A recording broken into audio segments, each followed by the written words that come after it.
Un poquito el objetivo del curso es básicamente eso, dar una especie de repaso general de lo que son las ventas de sistemas solares fotovoltaicos, algunas estrategias, algunas herramientas que les vengo a traer.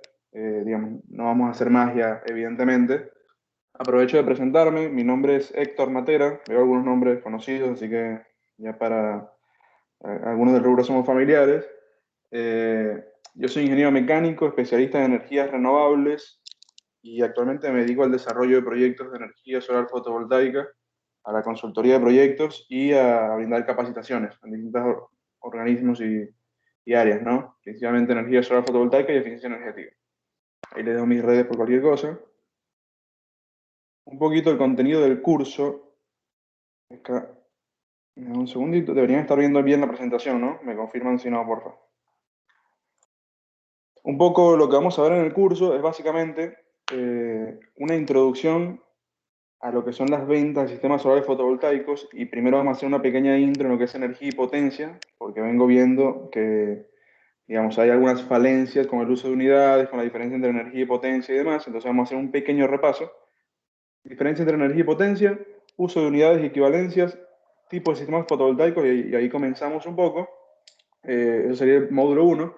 En el módulo 2 vamos a ver todo lo relacionado al armado de propuestas técnico-comerciales, errores habituales que se pueden llevar a cabo en las propuestas, tipos de propuestas, información necesaria para armar una propuesta, qué solución ofrecer en función a distintos clientes o distintas necesidades, partes de una propuesta técnico-comercial, indicadores técnico-comerciales.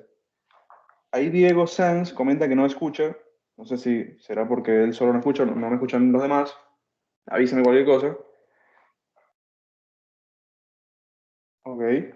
Luego vamos a hablar un poco en el módulo 3 de lo que es negociación de propuestas de sistemas solares fotovoltaicos, planificación de la negociación, proceso, actores en el proceso, estilo de negociación, etcétera, etcétera. Y el último módulo, estos dos módulos, el módulo 3 y el módulo 4, los vamos a estar viendo el día de mañana. Vamos a ver todo lo relacionado a los aspectos económicos y financieros de un proyecto. ¿Qué es la TIR? El valor actual neto, el ROI o retorno de inversión, simple payback, flujo de caja de proyectos, análisis de sensibilidad. Acá vamos a ver cómo varía básicamente distintas variables o cómo hace variar distintas variables el retorno económico de un proyecto. Por ejemplo, los kilowatt horas generados, esto dependerá de la tecnología, orientación, inclinación, etcétera, etcétera. El precio de venta o el CAPEX del proyecto, costo de operación y mantenimiento y el costo del capital. Esto vamos a ver un poco cómo estas variables inciden dentro de la rentabilidad del proyecto. Y luego vamos a ver algunos indicadores económicos para presentar en nuestras propuestas. Ahora, en el curso hay algunas cosas que no vamos a ver, ¿sí? ¿De qué no vamos a hablar? De marketing. No vamos a hablar sobre cómo generar leads o cómo, digamos, llegar a clientes. El curso está enfocado en cómo cerrar ventas o cómo hacer, digamos, cómo instalar, cómo vender sistemas para instalar desde que nos llega la necesidad del cliente y armamos la propuesta. No vamos a ver todo el proceso anterior, digamos. Generación de leads o posibles clientes. Vamos a hablar un poco sobre, o no vamos a hablar mejor sobre el dimensionamiento de sistemas ni temas técnicos en general. Si bien vamos a hacer un pequeño repaso de lo que son los sistemas solares conectados a red, desconectados a red, qué necesidad cubre cada uno de estos sistemas, no vamos a hacer hincapié en cómo diseñar estos sistemas. Luego vamos a hablar un poco, o no vamos a hablar, perdón, de energía solar térmica, de uso de software específicos, venta de productos en general. El curso está destinado a la venta de proyectos, no de productos, digamos. Y tampoco vamos a hablar de grandes parques solares. El curso está destinado a, digamos, el nicho de negocio de una u otra forma de proyectos de generación distribuida a escala residencial, comercial e industrial, tanto conectados a la red como desconectados. Vamos a ver un poco lo que son algunos argumentos de venta para cerrar o no un proyecto. Tampoco vamos a hacer milagros, eso me gustaría aclararlo. No vengo con la fórmula mágica o la receta secreta para vender sistemas. Esto básicamente es una introducción y digamos, de una forma u otra, la idea es brindarles ciertas herramientas para que puedan el día de mañana salir a hacer propuestas. Quizá no, digamos, hacer la mejor propuesta, porque eso depende también de cómo lo mire el cliente, pero sí hacer una propuesta acorde a las necesidades del mercado. Y luego, es importante aclarar que esto no es una ciencia exacta, digamos, no hay una verdad absoluta. No vengo de nuevo con la fórmula de venta, son estrategias basadas en, digamos, documentación técnica, no técnica, y también en experiencias comerciales. Y ya con Julián venimos trabajando desde hace un rato y más o menos hemos encarado a algunos clientes. La idea es que básicamente podamos mejorar, ¿no? Empujar un poquito el mercado. Entonces, vamos a arrancar, a ver, por el examen. Les pido por favor que entren a todos en esta página que es menti.com y coloquen este código. Con ese código y en esa página yo voy a preparar un pequeño quiz, preparé un pequeño quiz para que vayamos respondiendo algunas preguntas. Esto por dos motivos. Uno, para ver en términos generales, tanto en términos principalmente técnicos como de proyectos de energía solar fotovoltaica en general, cómo estamos. Y dos, porque Julián no se lo comentó, pero en este curso, en la clase de mañana, al final del curso, digamos, los descuentos que otorga Multiradio generalmente no se van a otorgar al azar, sino que vamos a hacer un pequeño concurso. Básicamente responder algunas preguntas relacionadas a lo que vamos a ver en la capacitación. Así que avísenme si pueden ir entrando, por favor.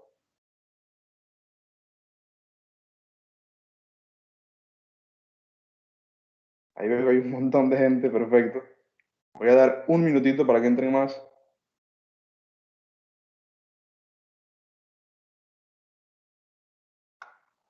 A ver, están 75 personas, me parece. Un poco más, 88. Esperamos 30 segundos y comenzamos. 94, 95, 97.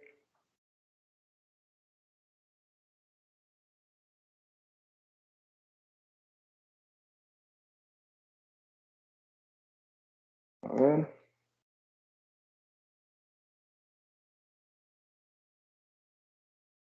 Bueno, comenzamos, así no trazamos mucho de clase. El día de mañana si doy un poco más de tiempo para que se sumen más. Vamos con 115 personas.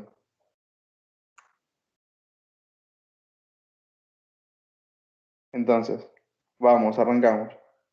Son 5 preguntas. La primera, sistema solar fotovoltaico caracterizado por la presencia de baterías.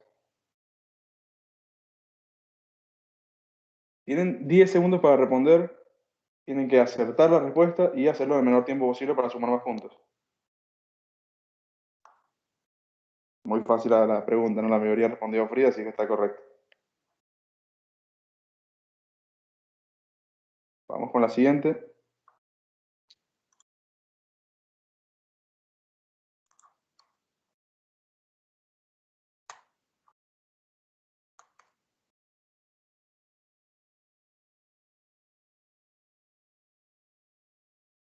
Pregunta 2.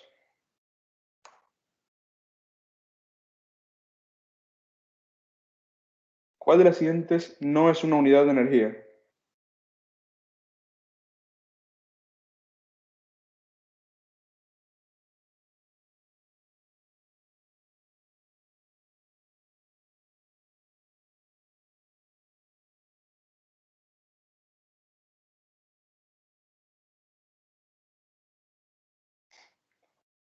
Está bien.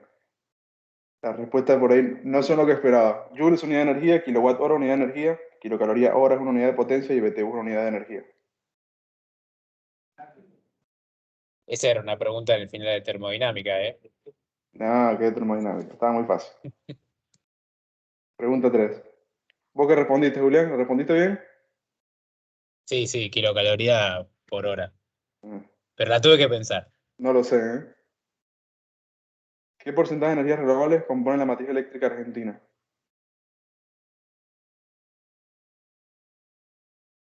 Aproximadamente, ¿no? Evidentemente cambia a diario.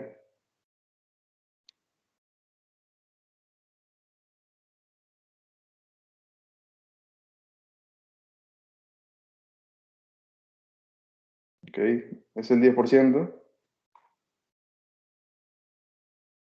Vamos con la siguiente, pregunta 4.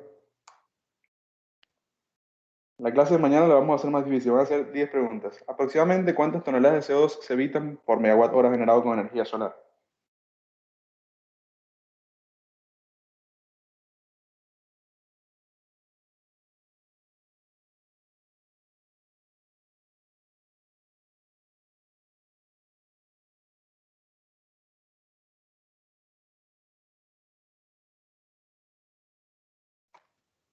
Vamos con la última pregunta. Me encanta esta pregunta porque parecen fáciles, pero hay una alta tasa de respuestas incorrectas. Y la última, ¿cuál es el uso correcto de la unidad?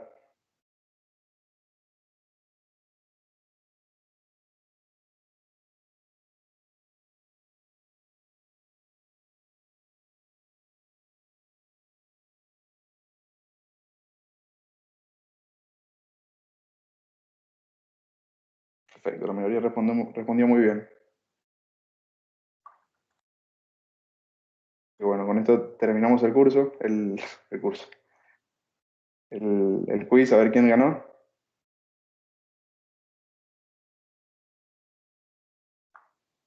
José. A ver, aquí está de tercero, Pablito Estruga, yo lo conozco. A ver, José, ¿quién es el ganador? Celebra por acá por el chat, así te conozco.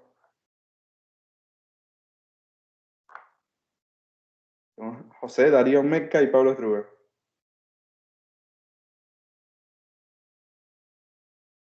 Perfecto. Bueno, entonces, continuamos. Esto fue un poquito una práctica de lo que va a ser el examen el día de mañana. Así que ya continuamos con el curso. Es importante mencionar que, digamos, esto es un curso, no es un webinar. Así que les pido que lo ideal sería que podamos hacer eh, feedback de todo lo que estoy presentando. Cualquier pregunta pueden o levantar la mano y les doy la palabra para que puedan hablar, o también pueden sin ningún problema hacer la consulta por el chat. Yo voy a estar viendo cada tanto las consultas. Si no los veo en un determinado momento, seguramente Julián las va a estar recopilando. Así que cierro acá y continuamos. Me dan un segundito.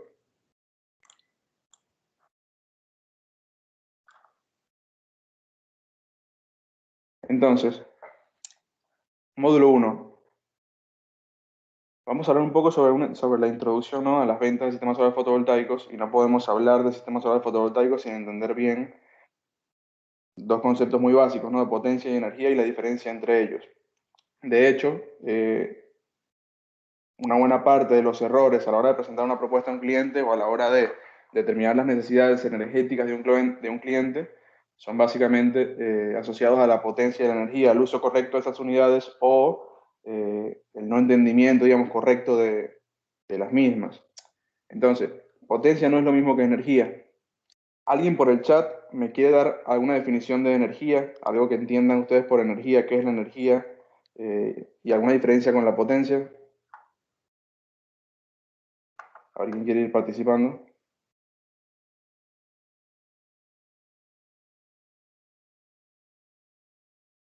Perfecto. Marcelo Márquez comenta que es la capacidad para realizar trabajo.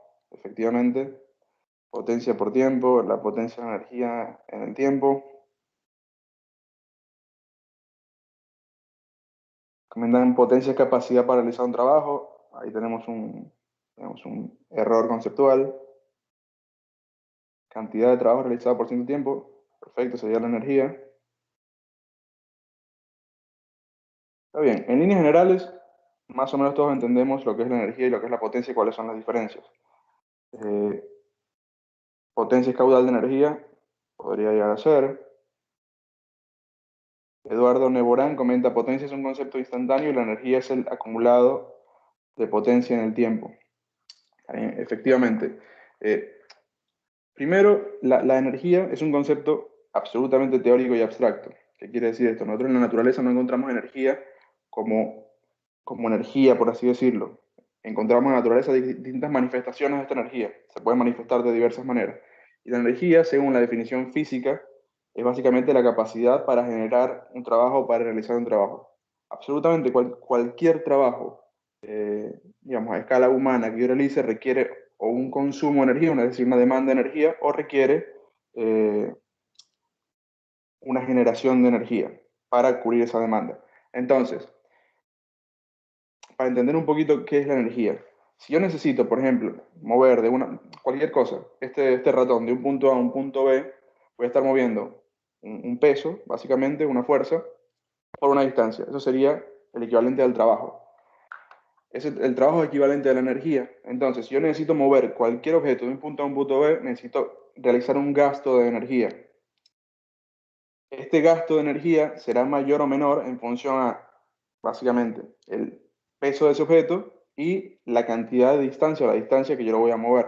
Si lo necesito mover más distancia, requiero aplicar un trabajo mayor, por lo tanto, gastar más energía. Este movimiento o este trabajo puede ser no solamente el movimiento de un objeto físico, sino que puede ser, por ejemplo, el movimiento de un electrón de un punto A a un punto B dentro de un conductor. Puede ser el movimiento del eje de un motor. Puede ser mover un volumen de agua de un punto a otro. En todos estos casos yo requiero entregar cierta cantidad de energía para realizar ese trabajo. ¿Cuánta energía?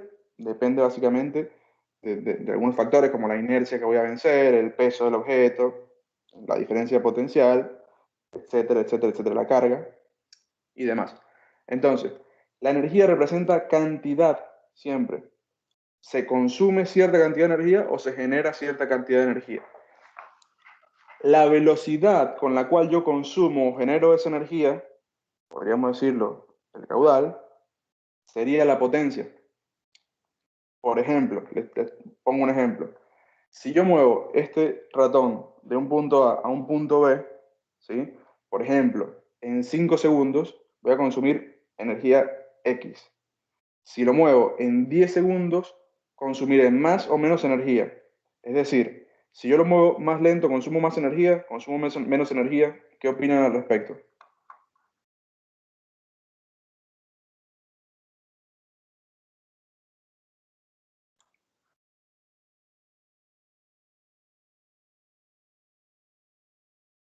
Ok, muchos dicen que menos, otros que la misma cantidad de energía, menos, menos,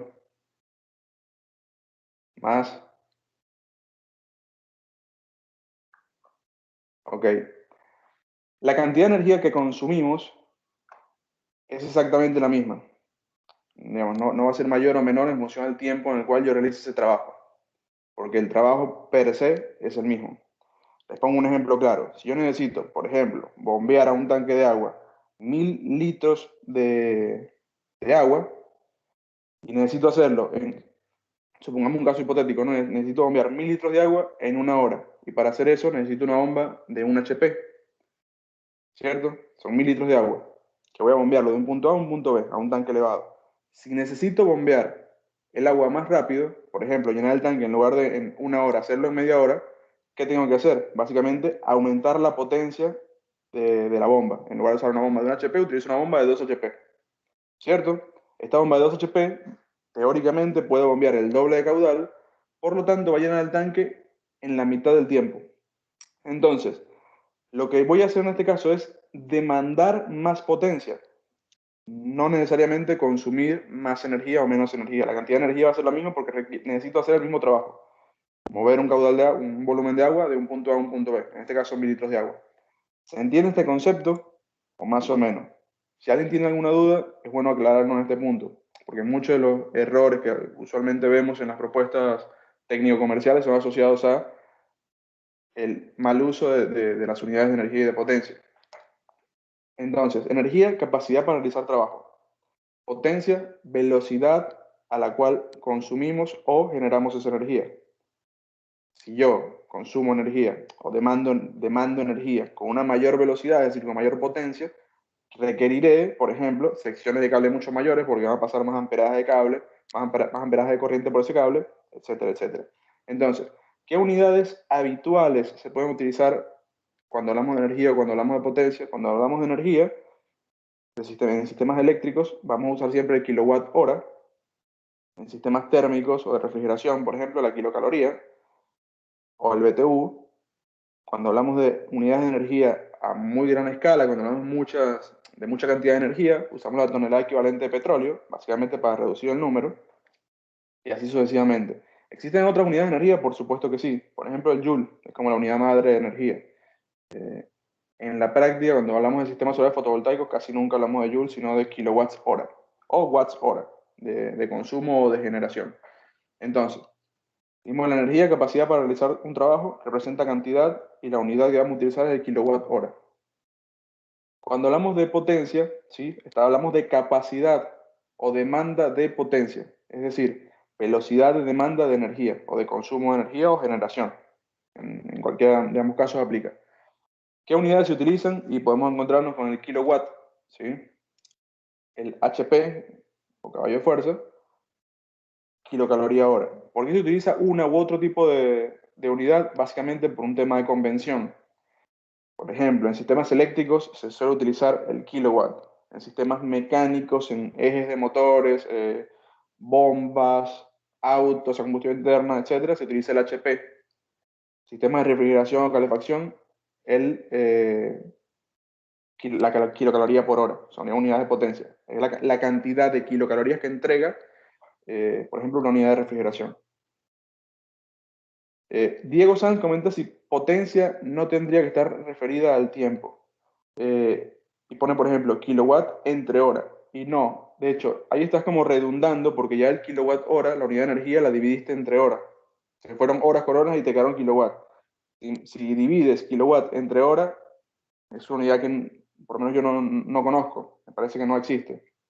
No puedes dividir la potencia del tiempo porque es un valor instantáneo. Sería como dividir un número por infinito, por así decirlo.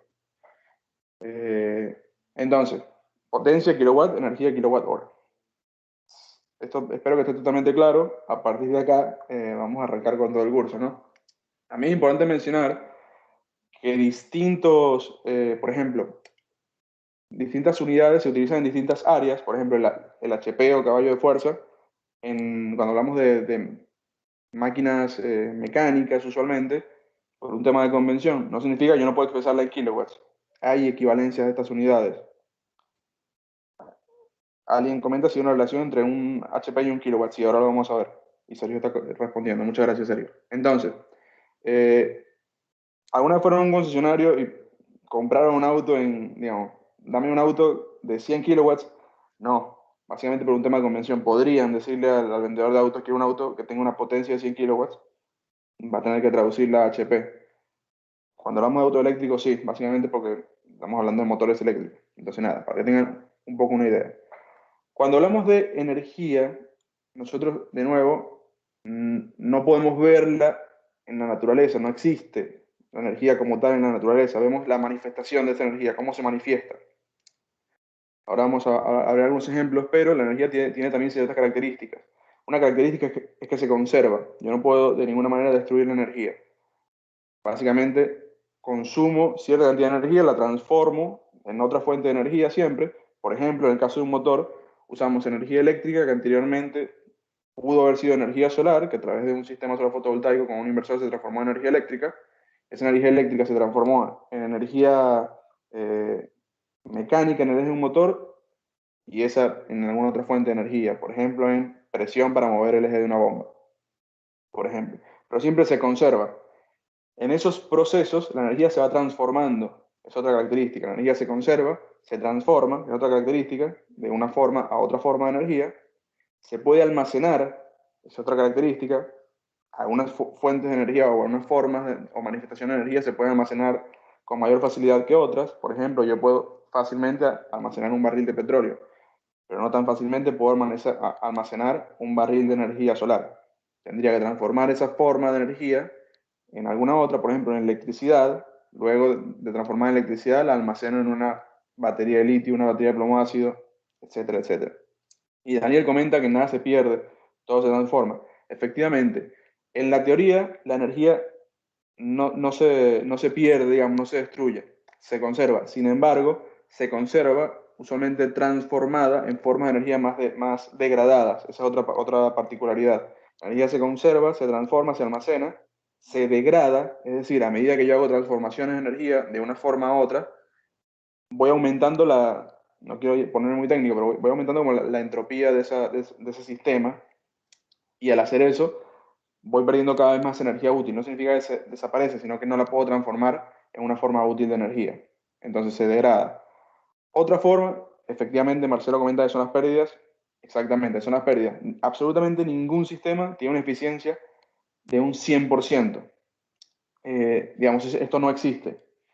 Los rendimientos del sistema usualmente no, digamos, están por debajo del 100%, por debajo de la unidad.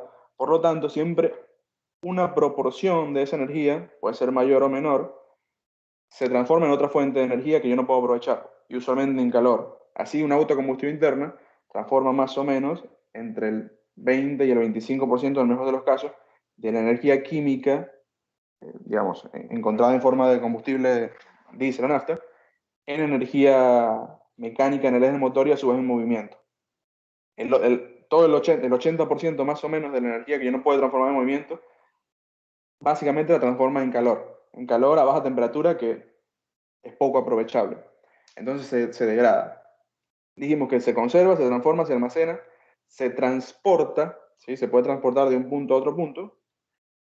Algunas formas o, digamos, manifestaciones de la energía se transforman más fácil que otras, se transfiere y se degrada. Son como distintas características que tiene la energía. ¿Cuál es la energía madre de una u otra forma? La energía solar. Todas las fuentes de energía conocidas por el hombre, por lo menos hasta ahora, teóricamente, salvo la geotérmica, derivan de la energía solar. Así, el combustible, por ejemplo, contenido del tanque de un auto, la nafta, fue anteriormente materia orgánica, por ejemplo, petróleo. Anteriormente fue materia orgánica viva. Anteriormente fue, por ejemplo, un animal que comía plantas y estas plantas se alimentaban de la energía solar. Entonces, en toda esta cadena, evidentemente, parte de la energía solar. El viento, la energía solar, la biomasa, en general todas las fuentes renovables menos la geotérmica y todas las fósiles. Entonces, continúo un poquito con la clase.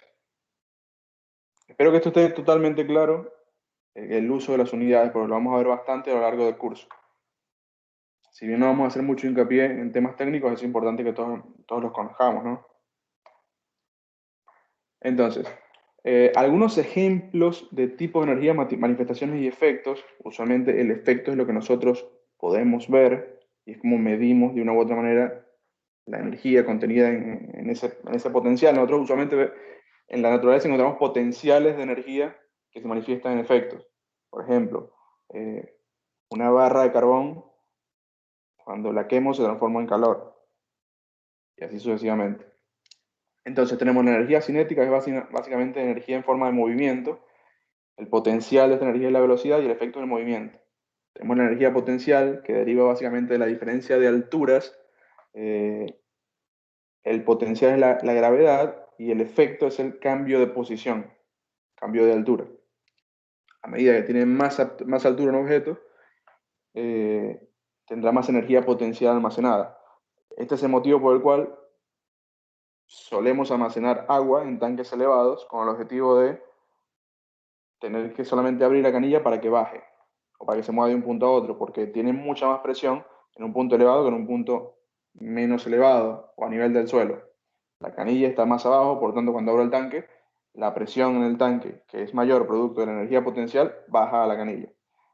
Para hacer, digamos, que el fluido vaya en sentido inverso, yo tengo que artificialmente, puedo hacer varias cosas. Una forma es agarrar un balde de agua y cargar 70.000 baldes, seguir llenando el tanque. Puedo hacerlo. Voy a gastar energía, voy a consumir energía, que es básicamente energía endosomática del cuerpo, energía que tuve que comer para alimentarme, o generar un aumento de presión en un sistema de bombeo, con un sistema de bombeo, con una bomba. Aumento la presión en el punto más bajo para que tenga mayor presión que el punto más alto y vencer la altura, digamos. Entonces, después tenemos la energía eléctrica, el potencial es la diferencia de tensión y el efecto es el movimiento de cargas, movimiento de electrones, en este caso sería la electricidad, digamos. Luego tenemos el calor sensible, el potencial es la diferencia de temperatura y se manifiesta en el cambio de temperatura, por ejemplo, de un fluido, cuando quiero calentar agua de 40 grados a 70, 80 grados para tomarme un mate. Sin embargo, cuando esa agua llega a 100 grados, hay un momento en el cual yo sigo aportándole calor y ya no cambia de temperatura, se queda en 100 grados. Y pasa de agua a 100 grados a vapor a 100 grados. Esa diferencia de temperatura se manifiesta en una forma de calor latente, ¿sí? La cual se manifiesta en el cambio de estado. Esto es más termodinámica, me estoy poniendo medio técnico. Tenemos, por ejemplo, energía hidráulica, el potencial de la diferencia de presión y el efecto de la manifestación es el movimiento de un fluido. Y así sucesivamente. Y les pregunto, ¿conocen algún otro tipo o manifestación de energía? ¿Quieren comentar por el chat cuál otra puede ser? Y empiezo yo, por ejemplo, energía química. Puede ser una.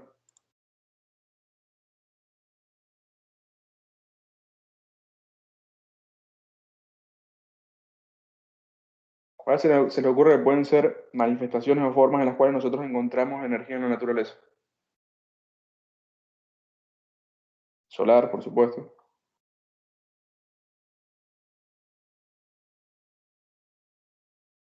Mareomotriz.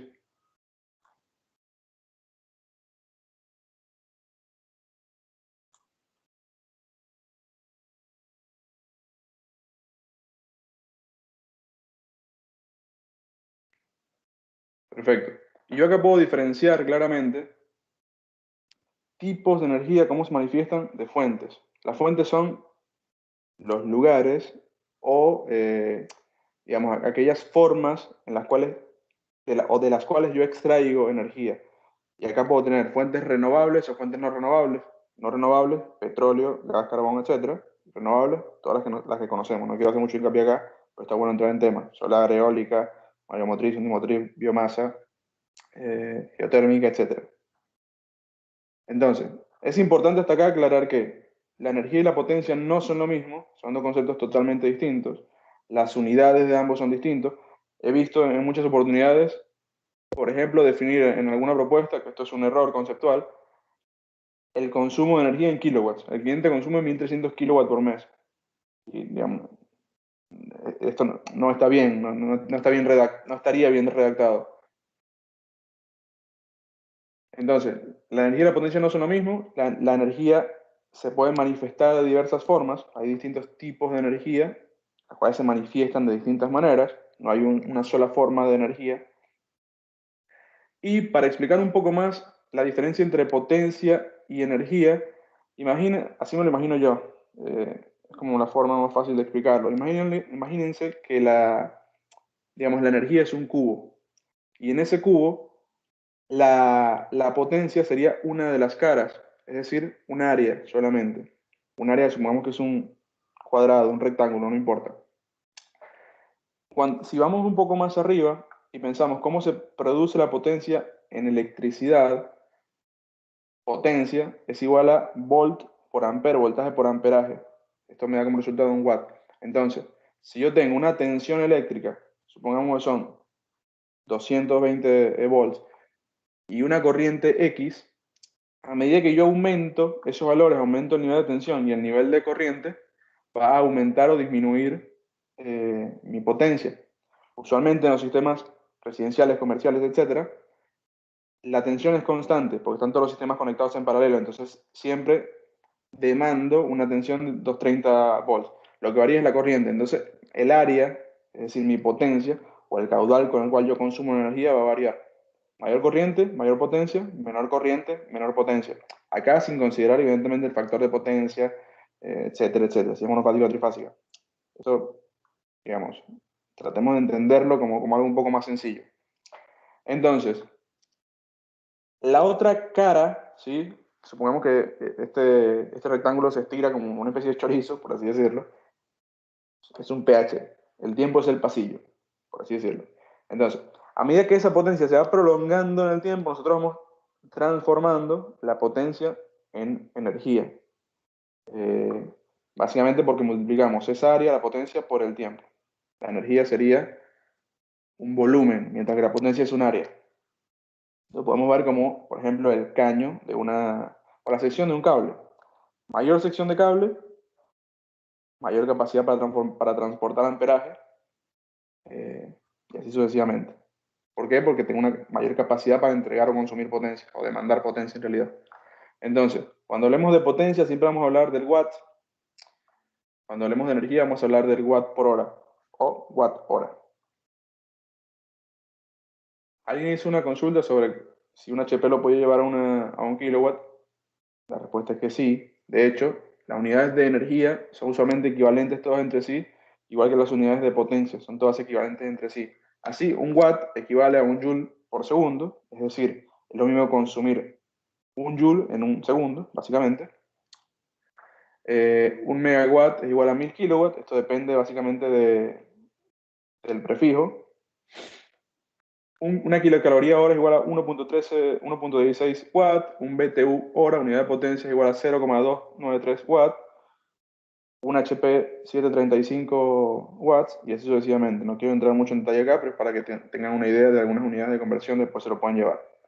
Esto lo pueden conseguir en absolutamente cualquier bibliografía de física, ¿no? Cualquier libro de física. Y cuando hablamos de energía, un watt hora sería igual a 3600 joules, básicamente porque una hora tiene 3600 segundos. Así de sencillo. Un watt hora es igual a 3.41 BTU, un megawatt hora 1000 kilowatt hora, un watt hora 860 calorías, una tonelada equivalente de petróleo es igual a 11.630 kilowatt hora. Nada, para entrar en detalle. Es muy importante también aclarar que cuando hablamos de unidades, el uso correcto de unidades es vital.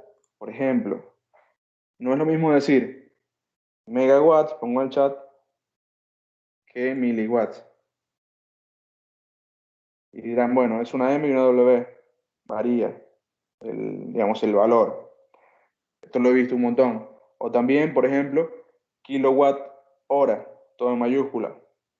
Kilo en minúscula es K, W mayúscula, hora en minúscula.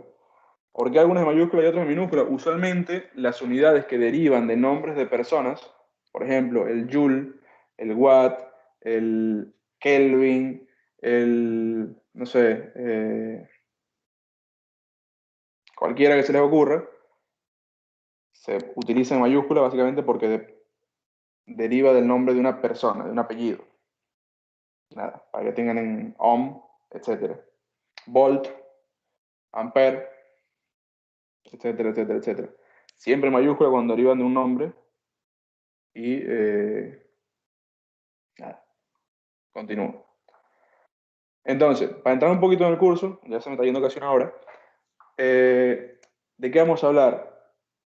Únicamente del sistema solar fotovoltaico. No vamos a hablar de cómo vender, por ejemplo, un sistema solar térmico, absolutamente nada relacionado a este tipo de sistema. ¿Y qué es un sistema solar fotovoltaico?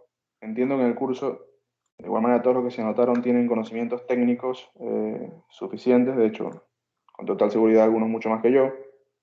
Sin embargo, no está de más nunca aclarar, ¿no? Un sistema solar fotovoltaico básicamente es un conjunto de componentes, los cuales están conectados entre sí, esto es lo que vamos a entender en el curso, formando un sistema capaz de transformar radiación proveniente del Sol en energía eléctrica, no en energía térmica. Si transformamos esa energía en energía térmica o en calor, estamos hablando de un sistema solar térmico. Veo que alguien levantó la mano. Fernando Medina, ¿quieren comentar algo? Creo que los puedo desmutear. O me parece que no. Julián, ¿sabes si puedo desmutear a alguien? Si tienen alguna pregunta, mientras tanto, la pueden tirar por el chat, por favor. Voy a estar leyendo el chat constantemente. Sí, creo que sí. A ver, para desmutear, fíjate en los tres puntitos, tendrías que poner permitir micrófono. No sé si a vos te Ah, deja. sí, creo que puedo permitirles y ustedes tienen que desmutearse y hablar. Claro, exacto. Sí, ahí, es eso. ahí les permití por si quieren hacer algún comentario o decir algo. Nada, están en teoría con permiso para hablar. Entonces, esto es lo que entendemos por un sistema solar fotovoltaico. ¿Cuáles son los componentes que integran este sistema? Módulos solares, regulador de carga, inversor ondulador, banco de baterías, protección eléctrico, sistemas auxiliares y de control. No vamos a entrar en detalle, sí es importante entender que el uso o combinación de estos componentes me da como resultado uno u otro tipo de sistema, conectado a red, desconectado, etcétera, etcétera. ¿Cómo se produce la energía solar fotovoltaica o la energía eléctrica por medio de un sistema solar fotovoltaico? Básicamente, gracias al efecto fotoeléctrico. ¿Qué acción o cómo se produce el efecto fotoeléctrico? Básicamente transformamos energía solar en forma de radiación electromagnética proveniente del sol en energía eléctrica en corriente continua a través de una celda compuesta por un material semiconductor. Luego, si tienen alguna consulta, podemos ir más adelante conversando. ¿Qué tipo de sistemas solares fotovoltaicos podemos ofrecer? ¿Cuáles existen? Son básicamente tres. Podemos después desglosarlos en muchos más en función de su combinación con otra fuente de energía, uno u otro tipo de batería, y así sucesivamente. Pero en función a la necesidad que cubren, son sistemas on-grid o conectados a la red eléctrica. Este tipo de sistemas está pensado principalmente para generar un ahorro de energía, básicamente, por lo tanto un ahorro económico. ¿Cómo? Bueno, básicamente generando en el punto de consumo o no, o sea, puede ser en un parque solar, una cantidad de energía con el objetivo de dejar de consumir energía eléctrica de la red eléctrica, de la cooperativa, de la distribuidora, etc. Por lo tanto, al consumir menos energía de la red, se genera un ahorro. Luego tenemos, después vamos a ir hablando un poco más, los sistemas solares off-grid o desconectados de la red eléctrica. Este tipo de sistemas sirven básicamente para crear o generar una red. Si yo estoy buscando un ahorro, este tipo de sistemas no me sirven. Los utilizo cuando necesito crear una red eléctrica. Es decir, pueden darse varias como necesidades, ¿no? Una, estoy en el medio de la nada, no tengo red eléctrica, necesito crear una red. Dos, estoy en un lugar conectado a la red eléctrica, sin embargo, mi servicio eléctrico es muy malo y necesito tener un respaldo en caso de cortes. Por lo tanto, cuando se corta la luz, necesito crear una microred o una red, digamos, independiente de la red eléctrica. Puedo hacerlo con un sistema off-grid. Y luego tenemos algunos otros sistemas que, en función a la bibliografía que lean, se llaman de una u otra forma, que son básicamente sistemas especiales o dedicados. Sirven para cubrir una necesidad puntual. ¿Cuál puede ser una necesidad puntual? Por ejemplo, iluminación, ¿sí? Así como tengo una luminaria autónoma, eso se puede ser un sistema dedicado. Bombeo solar, no es un sistema on-grid porque no está conectado a la red eléctrica, no es un sistema off-grid porque no crea una red, es un sistema puntual para cubrir una necesidad donde, en el caso del sistema de bombeo solar, el sistema de almacenamiento de la batería es un tanque de agua, por ejemplo. ¿Puedo diseñar un sistema off-grid para bombeo? Por supuesto que sí. Si necesito bombear agua a la noche por algún motivo, porque mi demanda de agua es constante, por ejemplo, puedo diseñar un sistema off-grid, crear una red y alimentar una bomba convencional. Y así sucesivamente. Entonces, los sistemas on-grid o sistemas conectados a la red eléctrica son sistemas básicamente diseñados para generar un ahorro de energía o dinero. Básicamente, en este caso, es más o menos lo mismo en lo que se traduce. Algunas características son, permite la venta de energía en el caso de que, por ejemplo, tenemos una casa, una fábrica, una industria o cualquier cliente en un lugar donde, hablando del caso de Argentina, está reglamentada la posibilidad de inyectar energía a la red, ese cliente puede perfectamente consumir energía, generar un porcentaje y el excedente de esa energía, es decir, lo que le sobra con respecto a lo que está consumiendo, lo puede volcar a la red eléctrica. Por esta energía volcada a la red eléctrica se le retribuye una compensación que puede ser económica o no. Después vamos a ir hablando un poco más. Permite un mayor uso de recursos solar en los sistemas on-grid con respecto a los off-grid, básicamente porque aunque yo no esté consumiendo esa energía, la puedo volcar a la red. Si no la puedo volcar, yo podría, por ejemplo, mandarla a un banco de baterías y utilizarla más tarde. Para esto se utilizan las baterías solares para autoconsumo, ¿no? Genero energía en un momento, la almaceno y la consumo en otro momento. Puede ser un momento en el cual la energía de la red es más cara, por ejemplo. No permite almacenar energía en el caso de sistemas on-grid convencionales, sin almacenamiento. ¿Por qué? Básicamente porque al estar conectado a la red eléctrica, el almacenamiento, por así decirlo, es en forma de compensación, producto de la energía que se inyecta a la red eléctrica. Este tipo de sistemas deja de trabajar o deja de funcionar en caso de cortes de energía. Y esto es muy importante aclarar a los clientes. Me ha pasado un montón de veces ir a un cliente que me dice, bueno, pero X me dijo que si se me corta la luz, el sistema va a seguir funcionando, va a seguir generando. Y eso no es así, básicamente por una protección interna del equipo, que al no tener referencia eléctrica de la red, no medir ni tensión ni frecuencia, no tiene la capacidad de crear una propia red. Hay sistemas que sí lo pueden hacer, porque tienen, por ejemplo, alguna especie de, algunos lo llaman, creo que SMA lo llama SPS, que es Secure Power Supply, que es básicamente una conexión con la cual te entrega algunos volts para alimentar algún equipo en caso de emergencia. Creo que no se puede esconder. Ah, sí, ahí está. Calculo que era eso lo que conversabas, Fernando. Entonces, deja de funcionar en caso de corte de energía y este tipo de equipos representa un menor costo de inversión con respecto a los sistemas off-grid para la misma cantidad de energía generada. ¿Por qué? Básicamente porque al no tener un banco de baterías, no requiere tener una potencia estable, porque la potencia estable te da la red eléctrica.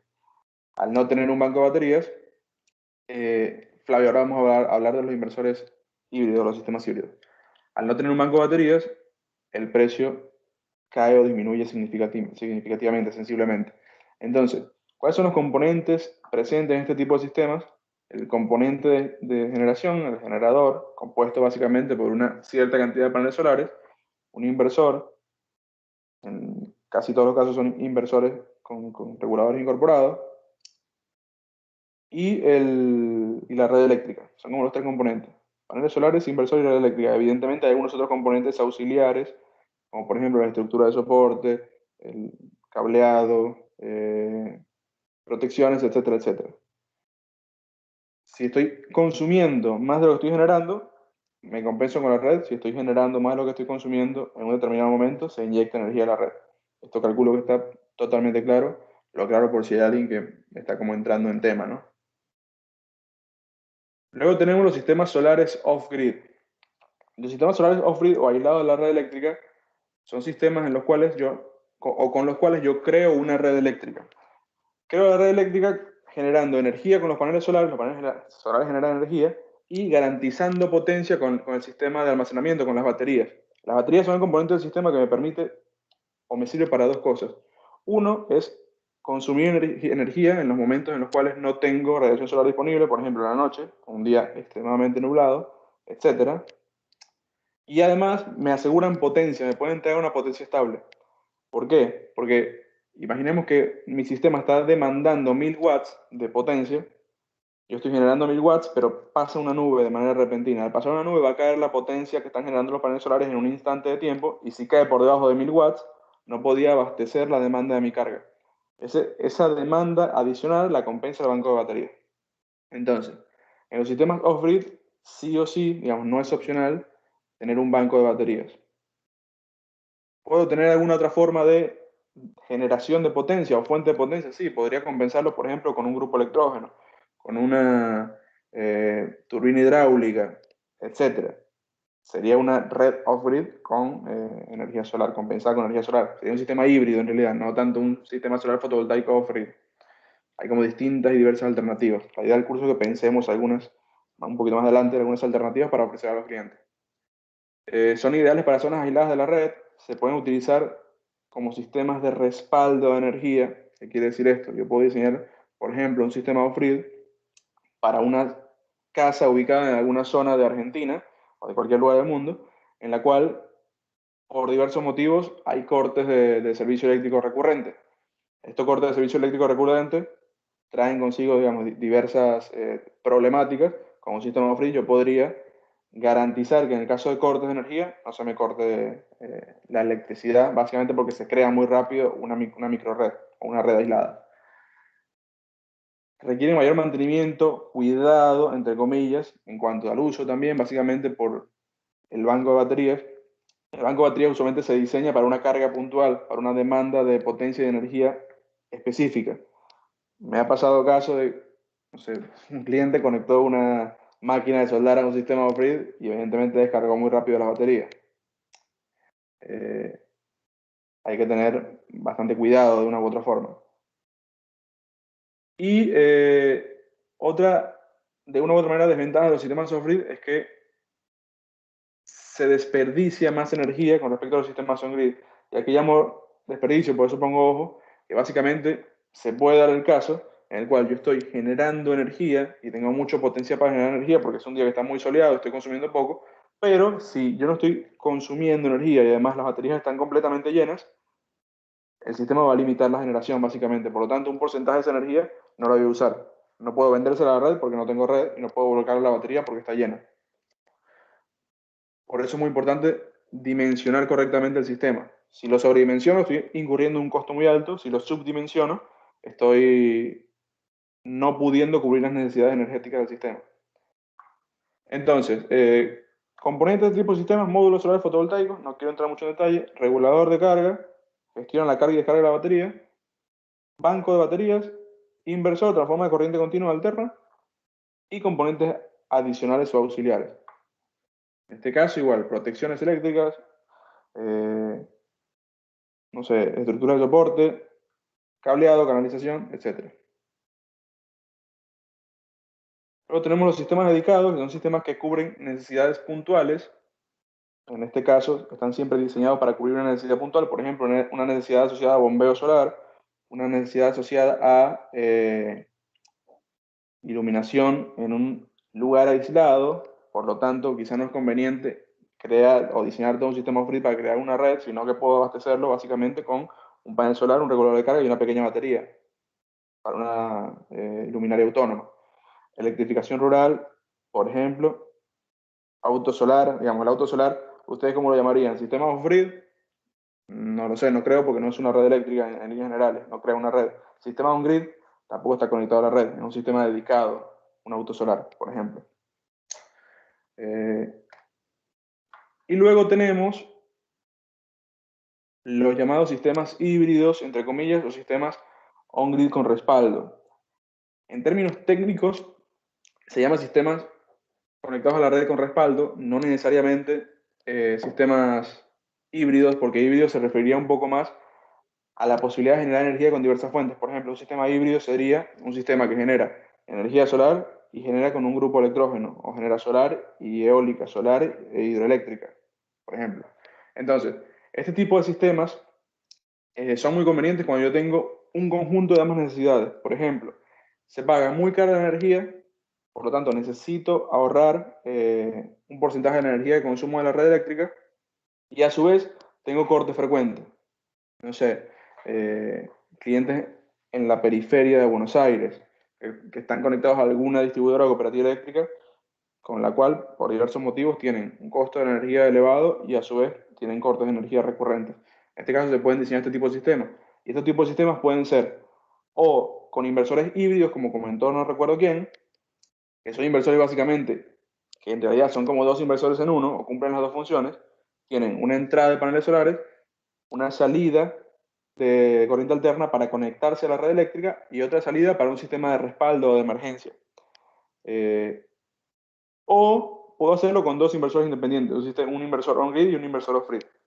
Acá hay, digamos, como dos mundos independientes, depende del integrador cómo le guste trabajar. Este justo es un sistema con el que trabajé hace poco, un inversor on-grid conectado a la red eléctrica, un off-grid y un banco de baterías de litio PyLon-Tech. Y luego, este tipo de sistemas permite generar un ahorro y tener un respaldo en caso de cortes y cubre ambas necesidades, digamos, lo que está acá. Para eso los componentes, básicamente lo mismo que un sistema off-grid, solamente que el inversor o es un inversor híbrido o son dos inversores.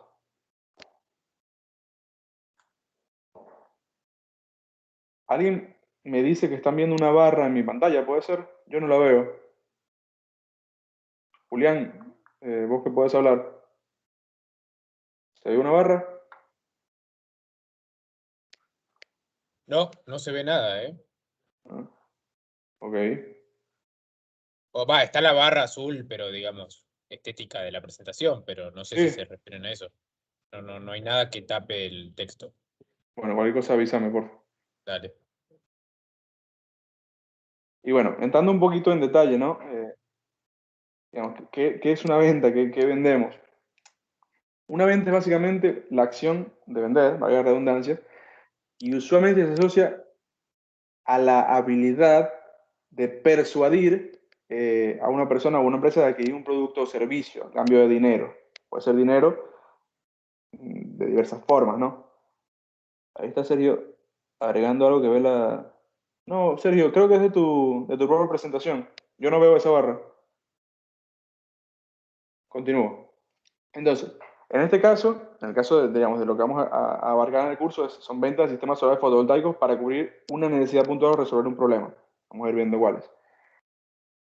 ¿Qué se puede vender? Por ejemplo, productos o servicios. Si hablamos de servicios, hablamos de instalación de sistemas solares fotovoltaicos, ingeniería, consultoría, financiamiento de proyectos, eh, etcétera, etcétera, etcétera. Si hablamos de productos, módulos solares, baterías, kits prediseñados, componentes.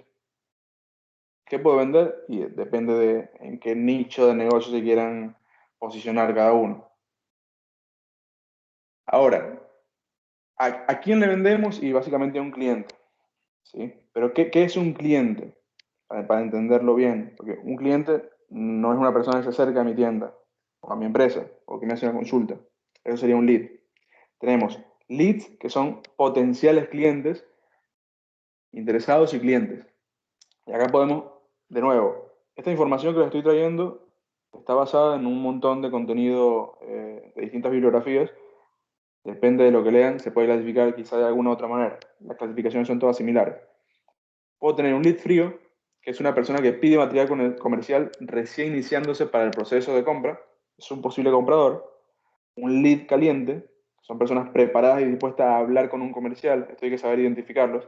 Hay personas que quieren pedir información porque quieren más o menos comunicarse, pero no necesariamente quieren en ese momento hablar con un comercial o con una persona comercial, sino básicamente están empezando a pedir información. ¿Hay que tenerlos en la mira? Por supuesto que sí. ¿Hay que atacarlos con toda la artillería?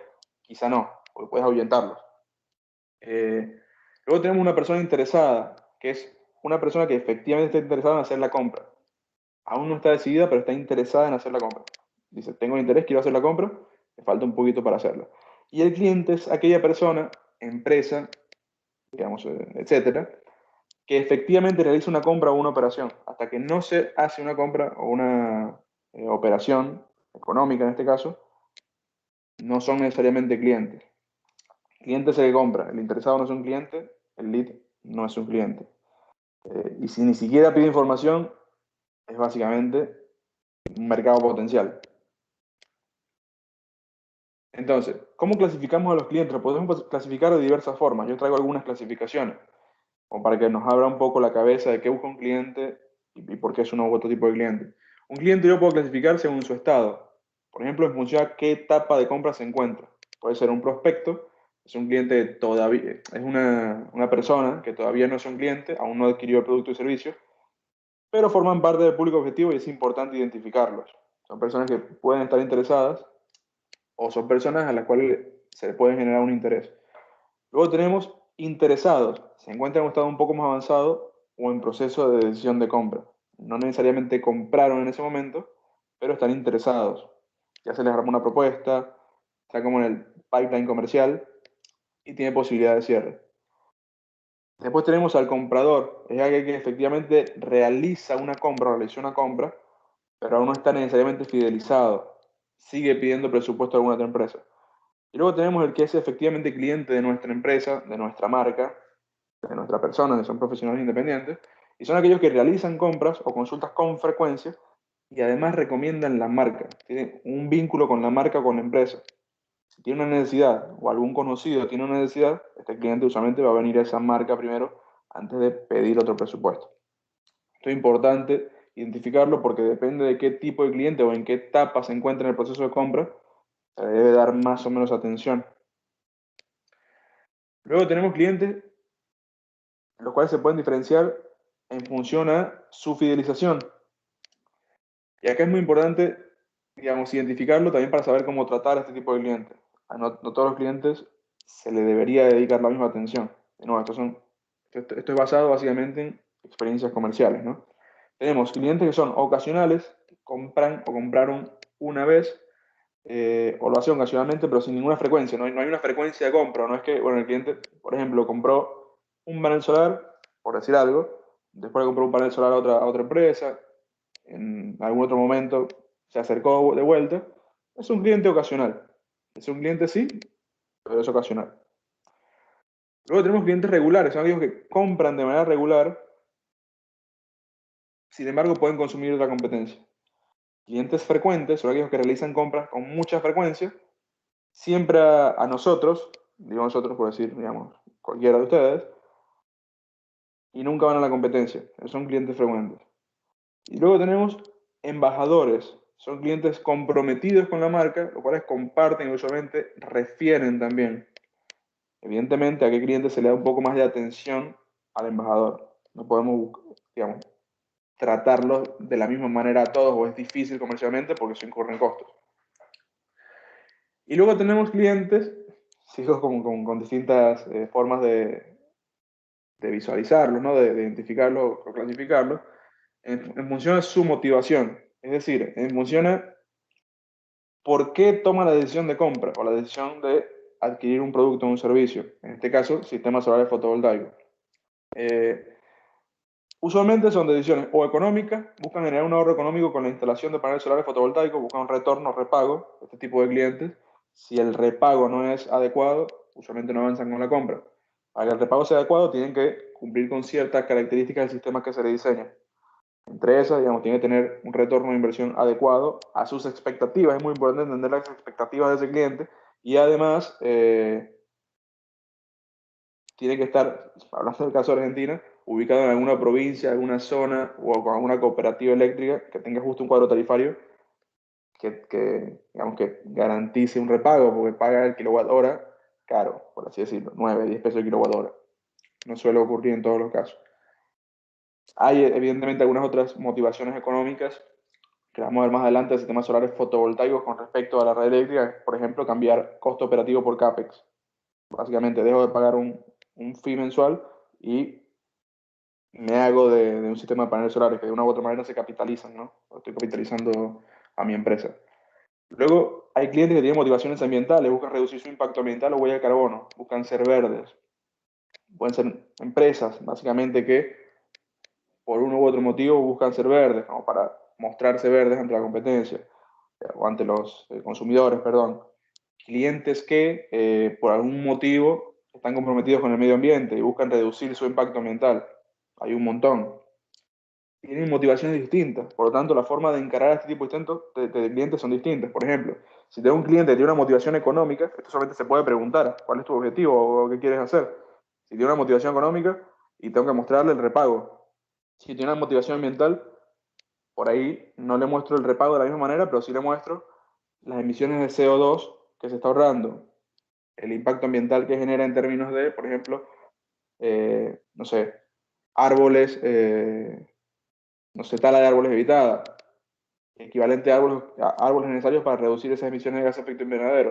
Hay un montón de indicadores, les vamos a mostrar algunos.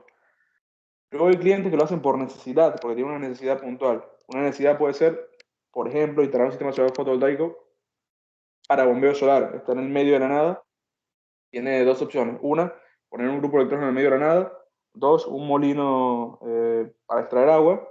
O tres, un sistema de bombeo solar. Ya el sistema de bombeo solar es muy competitivo, de hecho, para, para bombeo en lugares rurales, ¿no? Puede ser diseñar una red eléctrica para un paraje de campo, una estancia que está en el medio de la nada, no tiene red eléctrica. Necesita sí o sí crear una red, tiene una necesidad puntual real. Lo compara contra otras cosas. Lo puede comparar, por ejemplo, contra la energía generada por un grupo de electrógeno en el medio del campo. Puede compararlo contra traer la red eléctrica en media tensión 10, 15, 20 kilómetros, por ahí para una necesidad puntual, una casa de fin de semana. Mariano, sí, tengo el factor de emisiones, te lo voy a dar un rato. O, por ejemplo, una necesidad, algún cliente que necesita de una u otra forma cubrir con cierta certificación para poder exportar un producto. Le piden que por alguna certificación internacional, parte de la energía que consume sea generada con fuentes renovables, porque si no, por un tema de compliance, el comprador no le compra los productos o los servicios. Y después tenemos otro cliente que yo los llamo early adopters, tienen una motivación más tecnológica o de posición, quieren ser como los primeros en instalar paneles solares en su casa, por ejemplo, están diseñando, construyendo una casa a la cual se van a mudar y quieren tener paneles solares por un tema de, básicamente, adopción tecnológica. Una empresa que fabrica, por ejemplo, autopartes y quiere tener paneles solares para mostrarse también. Hay como distintas motivaciones.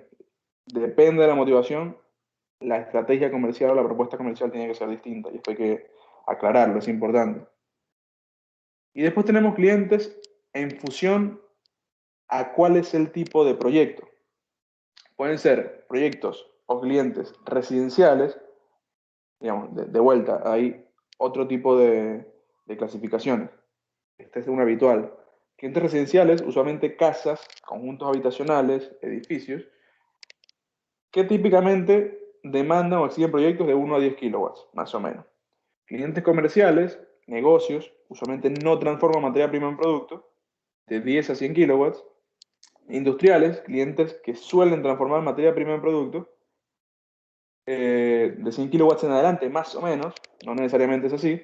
Y después tenemos clientes del agro. Clientes de campo suelen tener necesidades más, digamos, suelen tener la necesidad de cubrir cierta necesidad. Por ejemplo, bombeo solar, sistema aislado, etcétera, etcétera. Ahí veo que Daniel hace una pregunta. El cliente compra por dolor y asesoramiento básico y primario para que se den los tipos de clientes y ese proyecto. No entiendo muy bien si es una pregunta o un comentario, Daniel. No sé si quieres reformularlo. Continúo. Y bueno, un poco partiendo de acá, yo le hago unas preguntas a ustedes como para que se las lleven y las anoten.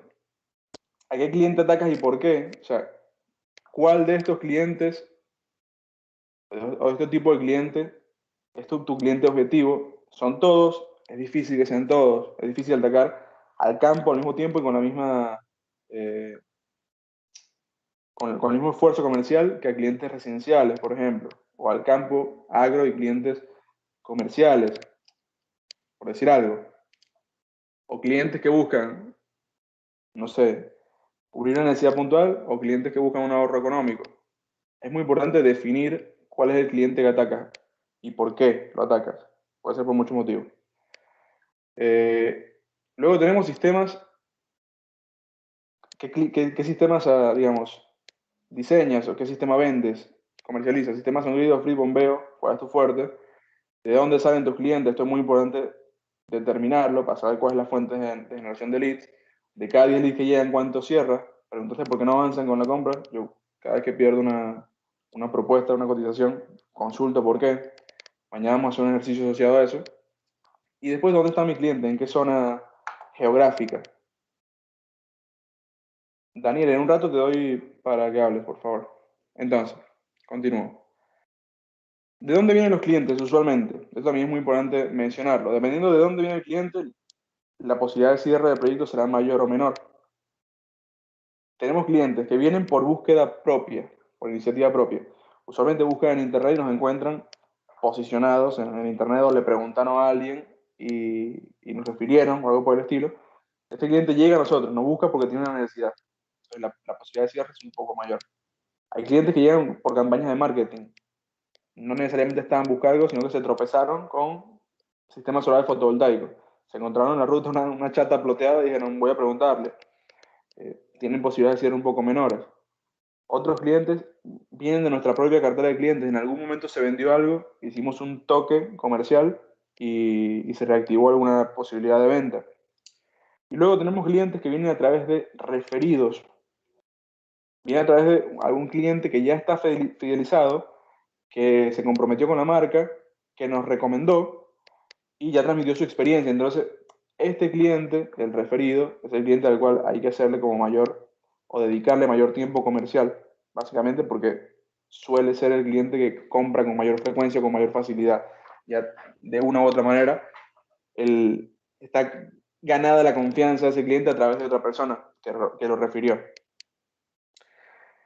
Entonces, en función de esto, ¿cuál es la estrategia o plan comercial? Esto hay que definirlo. El mercado de los productos cambian de manera muy constante y es necesario adaptarse a eso. Por ejemplo, se pueden diseñar kits solares fotovoltaicos para ofrecer a determinado mercado de clientes, el mercado residencial. Es importante mantener actualizados esos kits porque la tecnología evoluciona muy rápidamente.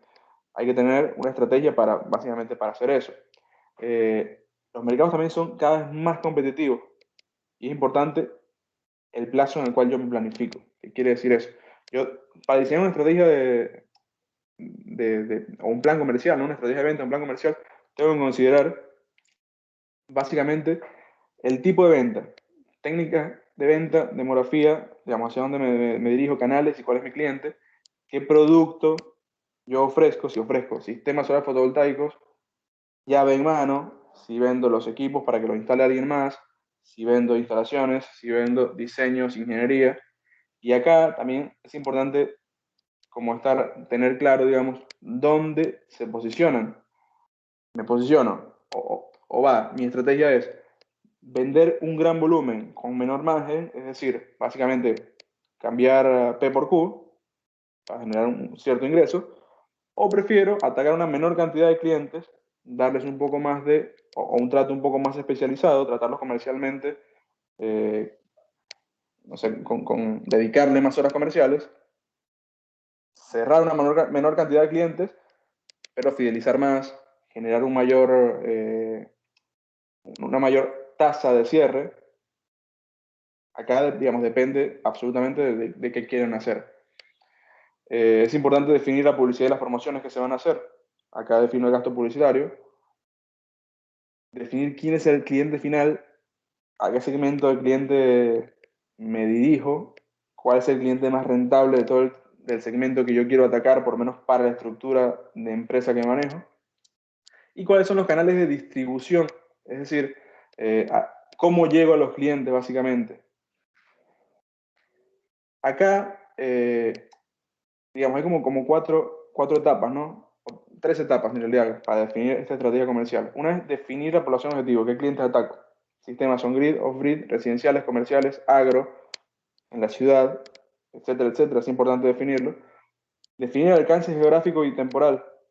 ¿Dónde me muevo? Tengo una empresa en Junín y por ahí con mi estructura comercial no vale la pena que llegue a Tierra del Fuego. Me conviene atacar, no sé, necesidades mucho más cercanas a la zona donde estoy. Es importante definir dónde trabajo, dónde ataco. Y en función de eso, planear objetivos. ¿Cuáles son los objetivos? Y no lo sé porque depende de la estructura comercial de cada empresa, depende de los objetivos que tienen cada uno para vender.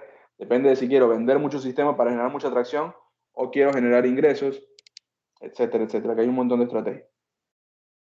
En general, las ventas son dinámicas, ¿no? Todas las ventas son distintas y un poco de una mezcla de distintos tipos de ventas, pero existen cuatro. Una son las ventas técnicas. Usualmente asociadas a adoptar nuevas tecnologías o mejorar una tecnología, la decisión suele ser técnica y se decide usualmente en función al precio por prestación. ¿Qué quiere decir esto?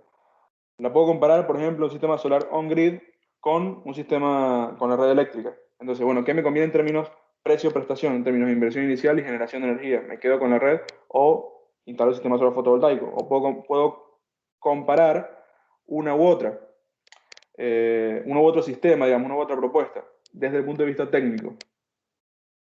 Este es un tipo de venta, ¿no? Otro tipo de venta es la venta transaccional, basada casi exclusivamente en el precio. La venta transaccional es una venta en la cual el cliente se acerca a mí porque quiere algo y yo se lo doy. Por ejemplo, un cliente que quiere comprar 10 paneles solares.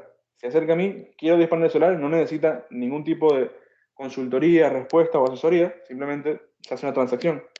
Te doy X cantidad de dinero, pues me da 10 paneles solares, batería, etc.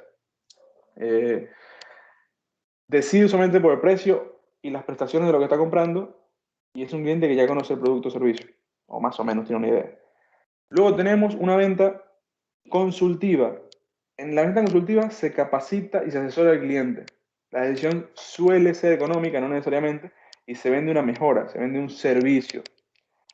La venta consultiva, en su mayoría, por un tema de mercado, por un tema, por lo menos así lo veo yo, de inmadurez de mercado, es la venta que deberíamos llevar a cabo con la mayoría de los clientes en distintos sectores o áreas. No son clientes que no tienen mucho conocimiento, todavía no entienden muy bien lo que necesitan o lo que quieren. Yo estoy seguro que hace, por ejemplo, no sé, 50 años, 40 años, comprar un televisor no era una venta transaccional. Vos hoy vas a una, no sé, a cualquier casa de electrónica, buscas el televisor y te lo llevas. Es raro que, bueno, porque este televisor ya más o menos conocemos sobre televisores. Entonces la venta es muy transaccional. Estoy seguro que hace 50, 40 años, cuando iba al televisor, había una persona especializada en vender de televisores. Te decía, bueno, este televisor te conviene por el diámetro de la pantalla, tenés que estar a cierta distancia para verlo bien, etcétera, etcétera. Digamos, no lo sé, estoy presuponiendo algo. Y después tenemos ventas transformacionales, más enfocadas en la reformulación del negocio o valor, la decisión estratégica, disruptiva. Por ejemplo, una empresa que quiere instalar energía solar en su fábrica, básicamente para venderse de otra manera a sus consumidores.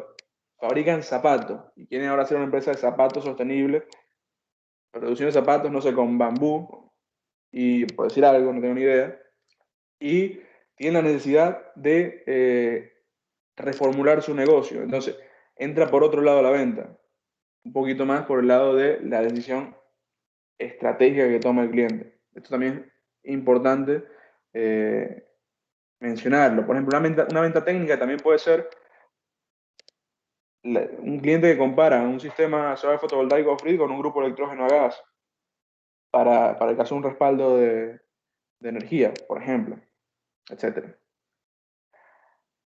Algunos indicadores comerciales clave que se deben tener en cuenta a la hora de llevar a cabo un proceso de venta, ¿no? El costo por lead. Es importante entender cuánto me cuesta generar cada lead.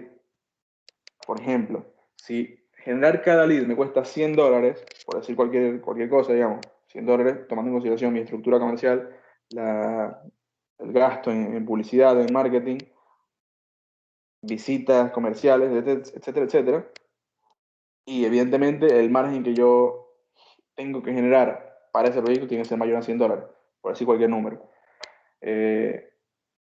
Lo mismo por el costo por adquisición.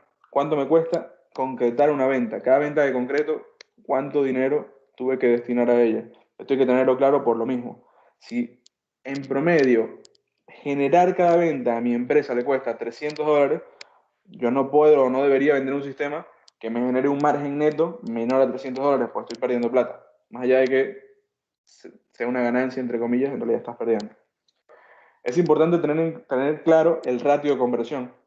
De todos los leads que llegan, llamando leads como potenciales clientes o interesados, que en algún momento pueden ser clientes, ¿cuántos se convierten en clientes? ¿Cuántos compran? Esto me permite tomar un montón de decisiones. Por ejemplo, doy un ejemplo claro. Si yo tengo que vender por X motivo $60.000 por mes y esto lo genero vendiendo 2 clientes y para vender estos clientes tuve que meter en el embudo, por ejemplo, 100 clientes, puedo tomar dos decisiones. Una, puedo estratégicamente ver qué tienen en común esos clientes y buscar mejorar mi ratio de conversión con el objetivo de meter menos clientes, tener menos gasto y menos esfuerzo comercial y cerrar un porcentaje un poco mayor. O puedo perfectamente meter más clientes en el embudo, en el purchase funnel, básicamente. Meto más y más clientes. Entonces, en lugar de meter 100 y cerrar 2, meto 200 y cierro 4. Son decisiones comerciales, básicamente. Y después es importante entender cuál es mi ticket promedio. En promedio, según las ventas que vengo realizando en un periodo de tiempo, el último año, el último, no sé, semestre, los últimos 10 años, si es una empresa con mucha trayectoria, ¿cuál es el ticket promedio? ¿Cuál es la venta promedio que yo genero, que se genera? Esto me sirve básicamente para poder proyectar a futuro principalmente y establecer objetivos, métricas, indicadores. Bueno, ya hablamos un poquito, pero es muy importante tener claro cómo es el purchase funnel. Básicamente, de 100 clientes que entran, por decir algo, ¿cuántos efectivamente pasan el embudo? ¿Cuántos cierran? ¿Cuántos le venden? Y para esto, básicamente lo que necesito es entender en qué etapa se queda cada cliente. Si se quedó al iniciar una compra cuando le presenté la propuesta, si ni siquiera me aceptó la propuesta, si íbamos a hacer el pago y no pagó, ¿por qué no pagó? Y así sucesivamente.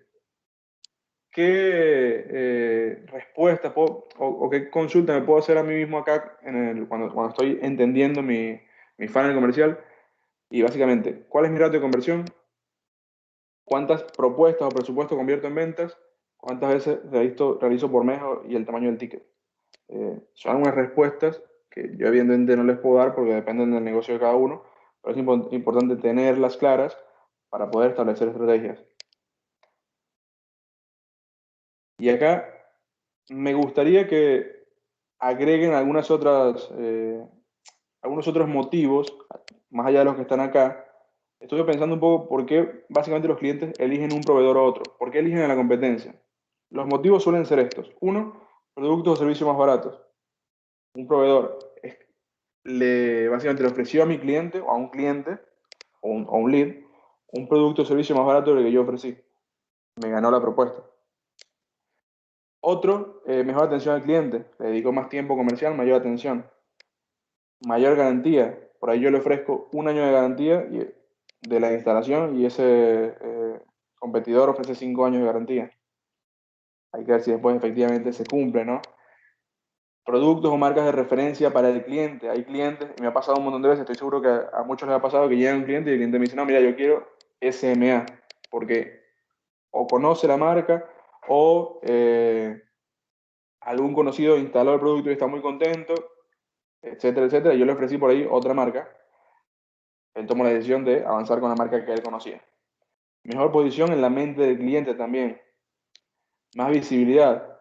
Puede decir, mira, esta empresa X, yo, Héctor, me dijeron que es buena, por decir algo, pero no la veo en los medios, no la veo en el mercado. Ese puede ser un motivo. Le compro a X empresa que tiene mucha más visibilidad. El valor añadido. Pueden ser dos empresas que ofrezcan exactamente el mismo producto, pero una con un valor añadido con respecto a la otra. Por ejemplo, una empresa, por decir algo, por cada, no sé, $1.000 que vende, dona algo a X fundación o lo destina a distintas estrategias. Por ahí el cliente ve como valor añadido esa estrategia y decide comprarle esa empresa.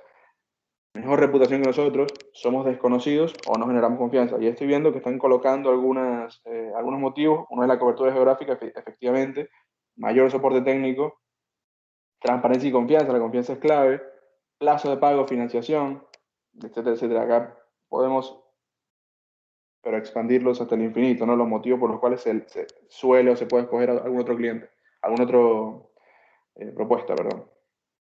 Ahora, ¿qué le ofrezco yo a mi cliente? Y esto es muy importante tenerlo claro también. Tengo que escoger dónde competir. O sea, en qué nicho de mercado y en qué área quiero poder competir. Por ejemplo, compito en precios. Ofrezco precios bajos, normalmente asociados a mucho volumen de venta. Compro mucho, vendo mucho, con poco margen, pero llego a tener el ingreso necesario con esta estrategia. ¿Con qué objetivo? Y con el objetivo de generar tracción. Me posiciono como una empresa que vende por precio bajo.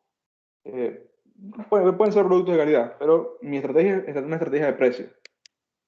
Yo puedo escoger como estrategia hacer dumping en el mercado, por ejemplo, es una estrategia de precio. Sistemas solares muy baratos a cambio de volumen, por decir algo. Otro es el servicio, prestar un excelente servicio, atención personalizada, tener una muy buena relación con el cliente, asesoramiento técnico y comercial, proyecto a proyecto, puntualmente. Suele ser una venta muy consultiva y se sacrifica volumen por sistemas más rentables o usualmente una tasa de cierre un poco mayor, básicamente por la atención que se le presta al cliente. ¿Qué sacrifica? Y cantidad de proyectos.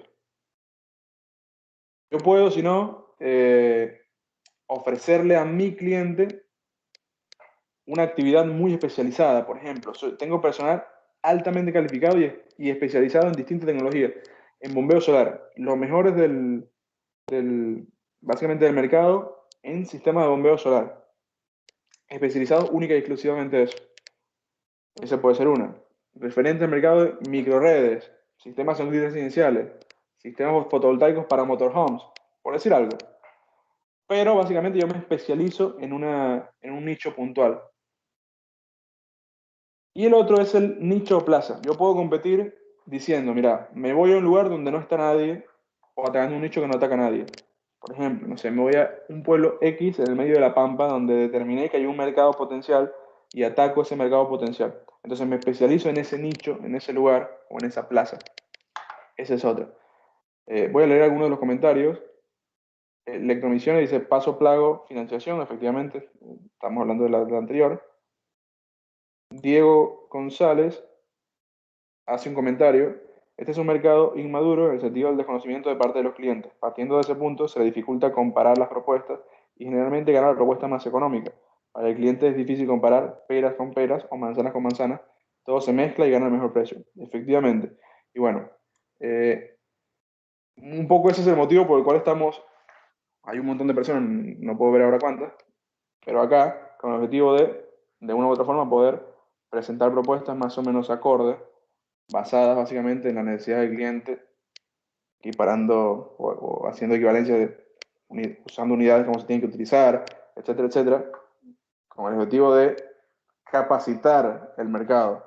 Un mercado inmaduro, evidentemente, es mucho más difícil de atacar que un mercado maduro. Cuando el cliente sabe lo que quiere o más o menos lo entiende, y es mucho más fácil venderle algo, sin duda alguna. Entonces, hasta acá, ¿me siguen? ¿Todos me ven bien? ¿Me escuchan? ¿Me confirman eso? No sé, que esté hablando solo acá.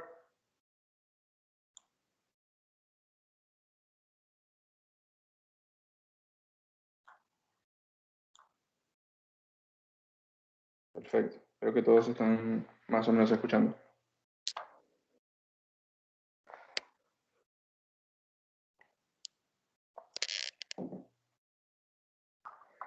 Entonces, les doy como 3 herramientas. Esto es un poco material para que se lleven y lo utilicen para analizar más o menos cómo está su mercado, qué clientes atacan, qué ven los clientes. Una es digamos, básicamente, planificar, hacer, verificar, actuar. Lo que no planificamos no lo podemos hacer, o no sabemos si lo estamos haciendo básicamente, y lo que no estamos haciendo no lo podemos medir. Si no lo medimos, no lo podemos mejorar. Entonces es muy importante planificar, tomar acciones sobre qué quiero vender, a quién le quiero vender, a qué cliente quiero atacar. Esto sin duda, digamos, es de lo más importante. Si yo no planifico, no establezco un objetivo de ventas, no lo puedo cumplir. Y en el mercado muchas empresas trabajan de esa manera. Dicen, bueno, ataco un mercado y espero de una u otra manera que llegue en venta. Y usualmente tienen que planificar. Planificamos, ejecutamos, verificamos la ejecución de esa planificación y efectivamente cumplir con los objetivos, no cumplir los objetivos, necesito mejorar esto o aquello, y actuamos tomando distintas decisiones sobre el proceso de venta para poder mejorar. Un par de herramientas que les quiero acercar que van a servir seguramente para entender un poco el mercado, su propuesta de valor, negocio y el cliente, es el modelo Canva. No sé si alguien lo ha llegado a escuchar o a ver. Es básicamente una planilla, una página donde yo puedo perfectamente identificar quiénes son mis socios clave, qué actividades clave realizo, los recursos que utilizo para realizar esas actividades, cuál es mi propuesta de valor, dónde me diferencio del resto de la competencia. Esto pueden hacer un ejercicio poniendo básicamente en un pizarrón y colgando stickers. Se puede hacer en equipo. ¿Cómo me relaciono con el cliente? ¿A través de qué canales llego a mis clientes? ¿Qué segmento de cliente ataco? ¿Y cómo es mi estructura de costos? ¿Cuánto me cuesta operar? ¿Cuáles son mis fuentes de ingreso? Estos son como distintos aspectos. Son 9 que tienen que tenerse presentes en el día a día de la operación de una empresa y que me sirven básicamente para, por ahí hoy no, estoy seguro que hay algunas personas que están pensando en ingresar al mercado de sistemas solares fotovoltaicos y es un buen ejercicio para hacerlo antes. Es básicamente un modelo de negocio muy rápido, ¿no? Más o menos, muy inicial. Y otra herramienta es el mapa de empatía, es básicamente ponernos del lado del cliente y responder a estas consultas. ¿Qué escucha el cliente? Le ponemos un nombre. El nombre no necesariamente tiene que ser el nombre de un cliente, sino que puede ser básicamente un tipo de cliente residencial X, ubicado en tal lugar, con cierto poder adquisitivo, etcétera, etcétera. ¿Qué escucha el cliente? ¿Qué ve al respecto, digamos, en el mercado? ¿Qué hace? ¿Qué dice sobre la energía solar? Por decir algo. ¿Cómo lo hago feliz? ¿Qué lo preocupa? Por ejemplo, me ha tocado casos de clientes que dicen, mira, ¿sabes qué? Yo no instalo un sistema solar fotovoltaico porque me da miedo que me genere un quilombo con la red eléctrica de mi casa. Evidentemente eso lo preocupa. Hay que identificarlo. ¿Qué lo preocupa? Básicamente para darle una respuesta.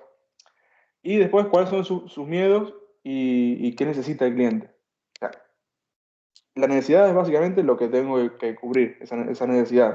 ¿Para qué? Y para llegar a no sé cómo decirlo, llegar a cerrar o efectuar el proceso de venta. Así que bueno, hasta acá un poquito la introducción. Se me alargó bastante más de lo que esperaba. Ahora vamos a ver cómo presentar propuestas y qué hacer básicamente. Cómo mostrar la información al cliente, qué información mostrar, qué información interesa, qué no. Por lo que veo en el tiempo que ha transcurrido hasta ahora, no creo que lleguemos a terminar el módulo 2, seguramente lo terminamos o lo continuamos el día de mañana. Entonces, un poco presentación de propuesta, vamos a arrancar. Y primero, ¿qué es una propuesta? ¿Qué es una propuesta técnico-comercial en este caso, en nuestro caso? Básicamente es un documento en el cual una persona, física o jurídica, una empresa o un particular, propone un plan, una oferta o un servicio para la venta a otro cliente, que puede ser igual, una persona física o jurídica, básicamente. ¿Cuáles son los objetivos de una propuesta? Mostrar los puntos más importantes y el material comercial, por ejemplo, los antecedentes de la empresa, cuánta energía genera el sistema, potencia instalada, precio, etcétera, etcétera. Se muestran los datos de contacto. He visto también propuestas que dejan de último en una barrita así chiquitita en la parte de abajo el dato de contacto. Entonces el cliente ve la propuesta y ni se acuerda a quién se la envió, por ejemplo. Se define el alcance de la oferta, esto es muy importante y no voy a hacer hincapié acá porque dejé toda una filmina para ver cómo definir el alcance. Se explican todas las características técnicas asociadas a la tecnología de módulos solares a utilizar, baterías, estructura de soporte, material, inversor, tipo de sistema, hojas de datos, etcétera, etcétera. Se establece la retribución económica y los pagos. ¿Qué quiere decir esto? A cambio de mi servicio o el producto que estoy vendiendo, ¿cuánto espero que el cliente me pague? ¿Sí? ¿Y cómo? En plazos, cuáles son los hitos para desencadenar los pagos. Es decir, puede ser, me pagan un 60% en adelante, un 40% cuando se termine la obra, no importa, esto hay que definirlo. Y se hace un llamado a la acción, y esto es muy importante. Muchas veces le pasamos una propuesta al cliente y el cliente no sabe qué hacer con la propuesta. Digamos, ¿cómo avanzo? Tengo que llamar, Es muy importante dejar definido, uno, los próximos pasos y dos, qué tiene que hacer el cliente para cerrar el proyecto, para avanzar. No es tan claro a veces, de hecho, suele no ser claro. Algunos errores habituales en las propuestas que presentamos, hay un montón, evidentemente, algunos pueden ser por errores de tipeo, por errores de interpretación, de redacción, errores técnicos, etcétera, etcétera. A mí alguien me pasa una propuesta y, no sé, se equivoca con algunas unidades y por ahí pierdo confianza en él, en esa propuesta. Seguramente les pasa a todos.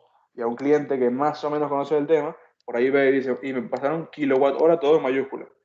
Se hace un fanático de la física y se insulta. No sé, por decir algo.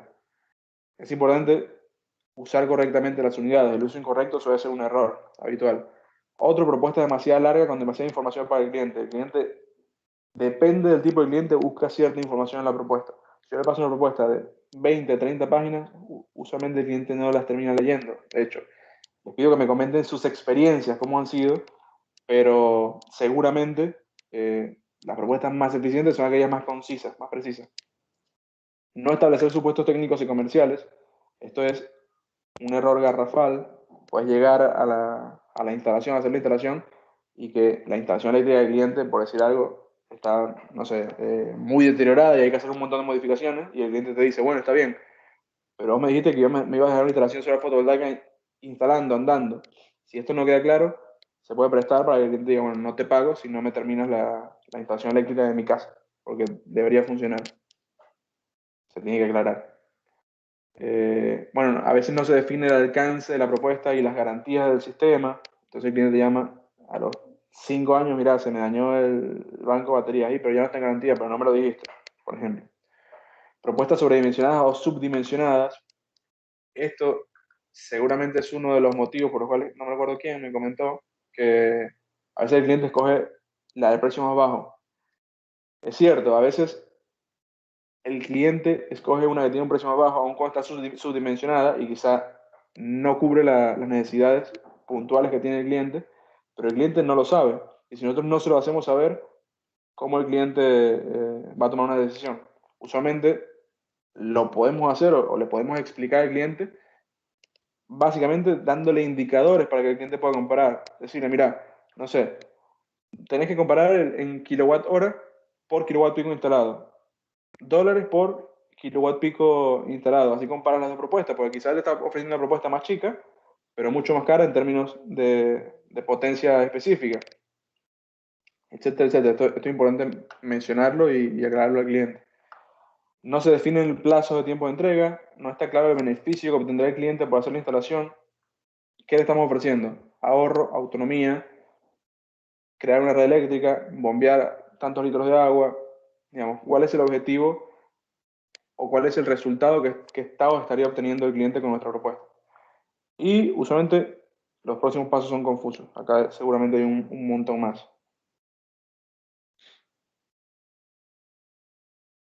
¿Qué tipo de ofertas o propuestas se le puede hacer a los clientes? Estas son tres, hay un montón, pero pueden ser propuestas llave en mano, en la cual el cliente me paga, me da una retribución económica y yo le dejo un proyecto instalado y funcionando. Puedo hacer la instalación yo como empresa, digamos, o también podría subcontratar a alguien para la instalación, pero el cliente solamente interactúa con un contratista, ¿sí? Que somos nosotros. De D&B, que es básicamente diseño y construcción, design and building, es básicamente un tipo de oferta, un tipo de proyecto en el cual yo le vendo al cliente el diseño y la construcción, no los equipos. ¿Por qué se puede dar este caso? Por ejemplo, un cliente compra un proyecto muy grande y dice, prefiero importar los equipos yo directamente, hazme el diseño y la construcción del sistema. O quizá nosotros como empresa no tenemos la capacidad financiera a la espalda para atacar esa necesidad y el cliente dice, bueno, compro yo directamente los equipos y tú me haces la instalación y el diseño, la ingeniería, la supervisión de obra, etc. O puedo venderle equipos directamente al cliente. Son como distintos tipos de ofertas, tipos de proyectos. También se tiene que dejar claro qué le estoy ofreciendo. También puede variar la propuesta en función, uno, a la precisión. Puede ser una propuesta preliminar, que básicamente es la primera propuesta o acercamiento al cliente, usualmente una orden de magnitud. La hago con una ingeniería conceptual, no tengo una ingeniería de detalle en ese punto. O una propuesta final, una propuesta que no tiene variación en el precio, que yo le estoy ofreciendo al cliente, es decir, la propuesta que le estoy haciendo es el precio final. Usualmente este tipo de propuestas no tienen variación, yo con el cliente cierro un precio y se ofrece al cliente ya con cierto nivel o cierto grado de ingeniería, una ingeniería básica, usualmente. Vamos a hablar un poquito de la ingeniería luego. Y después, según el detalle, puedo pasarle al cliente un resumen, usualmente un one page, una propuesta en la cual en una página le explico todo lo que él quiere saber, o una propuesta detallada al cliente. Una propuesta en una carpeta con 15 páginas donde le doy una reseña comercial, le hablo de mi experiencia, le hablo de algunos indicadores económicos, ambientales, sociales, le digo qué equipos le voy a instalar, plazos, etcétera, etcétera, con un poco más de material gráfico. En algunos casos funciona. Es importante entender qué está queriendo el cliente. Usualmente yo lo que hago es que le paso un one page al cliente o se arma un one page y si dice, bueno, tengo un interés, quiero avanzar, se le hace una propuesta detallada. Acá depende de dónde quieren enfocar sus tiempos y sus recursos comerciales. ¿Cómo armamos una propuesta? Básicamente existen estos 5 pasos. Uno, solicitar la información técnica y comercial al cliente. Por ejemplo, en el caso de un sistema on-grid, ¿cuál es el consumo anual de energía de la vivienda o de la fábrica? Ubicación exacta, tipo de cubierta, distancias entre, por ejemplo, el no sé, techo y el tablero donde me voy a conectar, tipo de tarifa, etcétera, etcétera, y información comercial. ¿Qué objetivo quiere cumplir el cliente? ¿Quiere generar un ahorro? ¿Quiere ser más verde? ¿Por qué el cliente toma la decisión? Después tenemos que establecer las bases de diseño. ¿Qué son las bases de diseño? Son, digamos, los motivos por los cuales yo estoy desarrollando esa propuesta y en base a qué tomo ciertas decisiones. Un ejemplo claro es, yo tengo un consumo anual de 10.000 kWh, un cliente. Ok, una base de diseño puede ser cubrir el 50% del consumo de ese cliente. Otra base de diseño puede ser instalar la mayor cantidad de potencia posible, que puede corresponder a la potencia contratada o puede corresponder a la superficie disponible. Tiene un techo disponible con cierta capacidad en el cual solamente puedo instalar cierta cantidad de potencia. Entonces, esta base de diseño se deberían dejar claras al momento de realizar una propuesta. Dimensionamiento de las necesidades y estimación de la generación solar, diseño del sistema solar fotovoltaico, que en este curso no vamos a ver cómo diseñar un sistema, si tienen alguna consulta podemos verla, y armado de la propuesta técnica comercial. Estas son como las etapas para el armado de una propuesta. Ahora, ¿cuál es esa información necesaria para la propuesta? Tenemos información técnica e información no técnica. Evidentemente, hay información mínima con la cual podemos presentar una propuesta al cliente. Mientras tenemos más información, el nivel de detalle de la propuesta puede ser mayor. Por lo tanto, la solución que le vamos a dar va a estar más adaptada a las necesidades del cliente. Cuando hablamos de información técnica, facturas eléctricas, superficie disponible, tipo de superficie. No es lo mismo instalar sobre un techo tipo mediterráneo plano de losa, un techo de chapa inclinado, el tipo de techo en la inclinación, un techo de teja, etcétera, etcétera. La orientación y la inclinación. Con estos dos datos nosotros podemos tomar ciertas decisiones. Por ejemplo, instalar los paneles solares coplanales con la misma inclinación y orientación que tiene el techo, diseñar una sobreestructura, colocar los paneles sobre suelo. Obviamente esto a nivel generación distribuida, ¿no? Distancia entre la ubicación de los equipos a alimentar, en el caso de sistemas off-grid, y el tiempo de autonomía. Toma un poco de agua, perdón.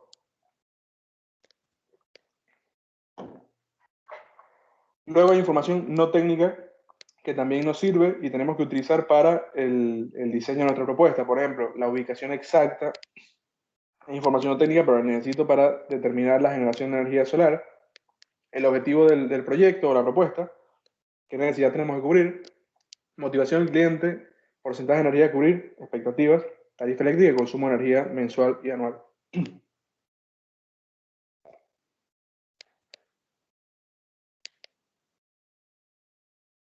Acá les hago una pregunta. Me gustaría que compartan un poco más conmigo. Estoy acá ya con la garganta seca.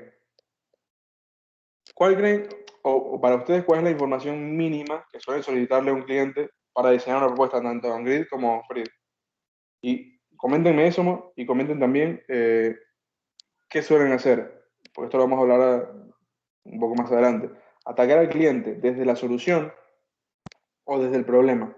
¿Qué quiere decir esto?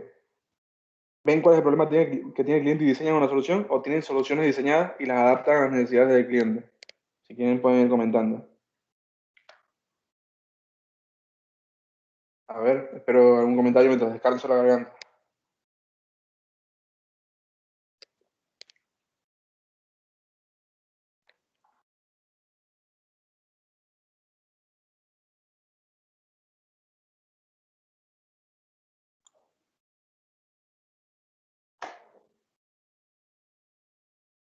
Julián, ¿estás por ahí?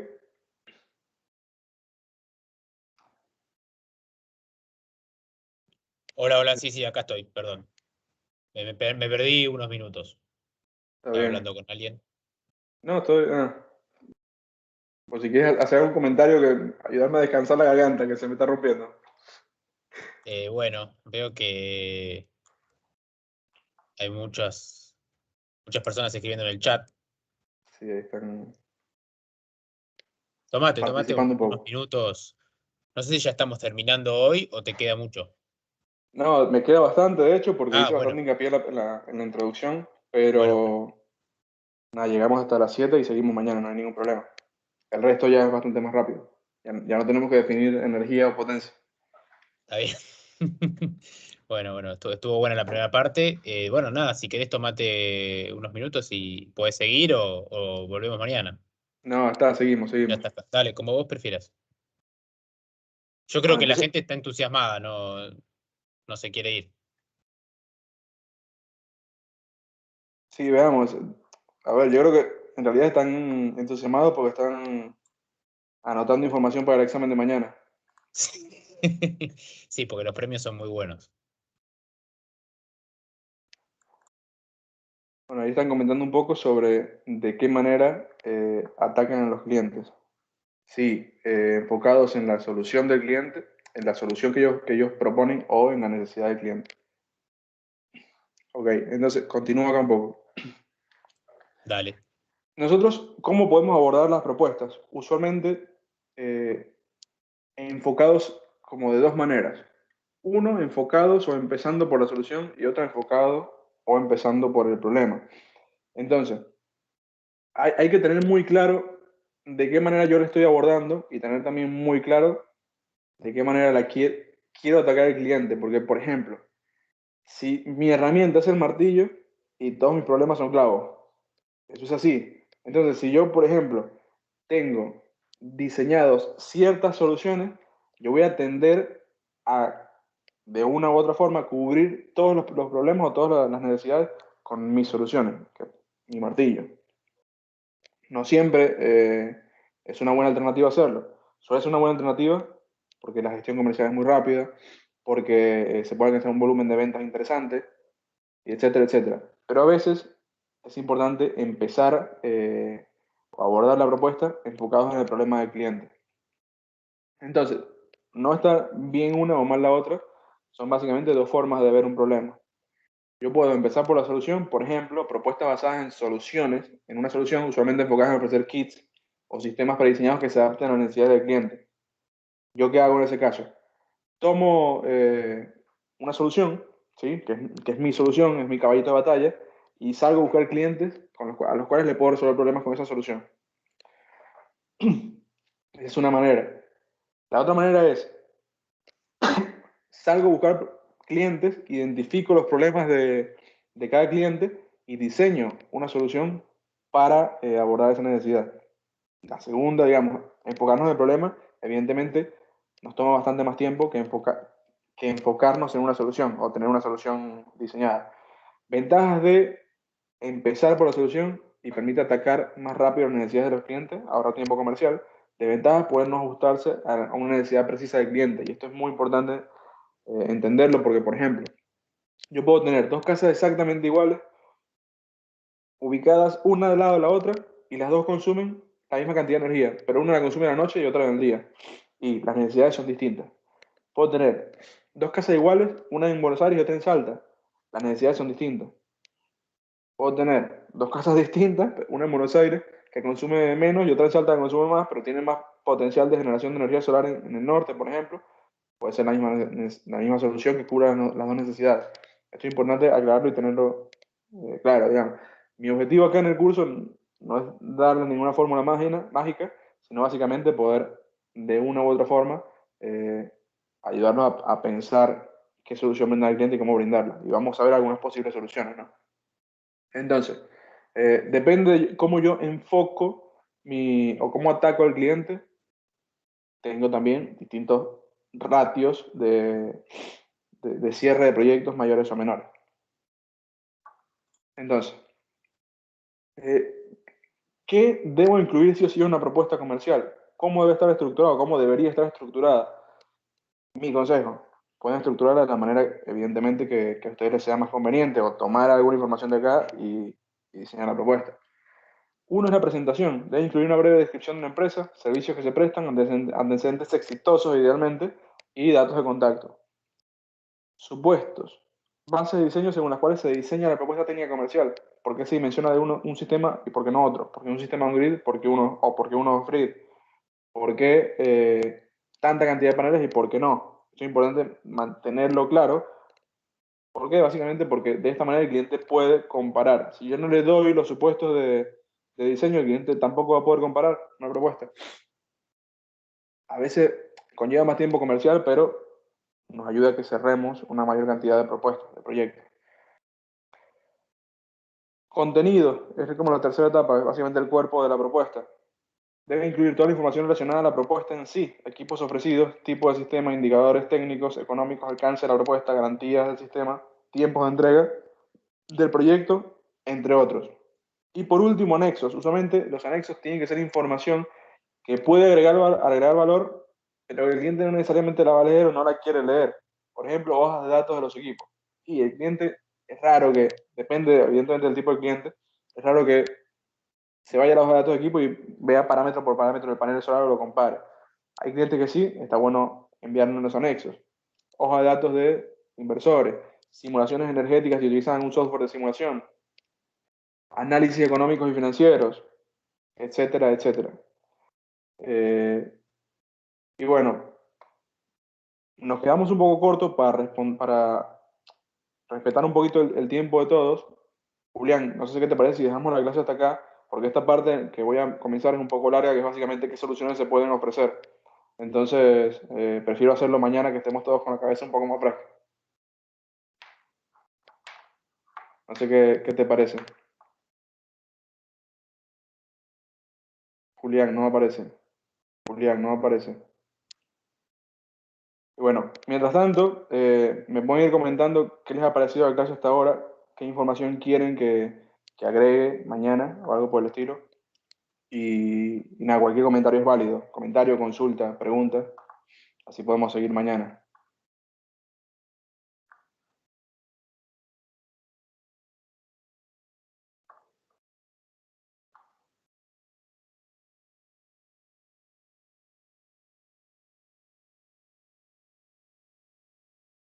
¿Alguna consulta hasta acá? ¿Algo que quieran aclarar también?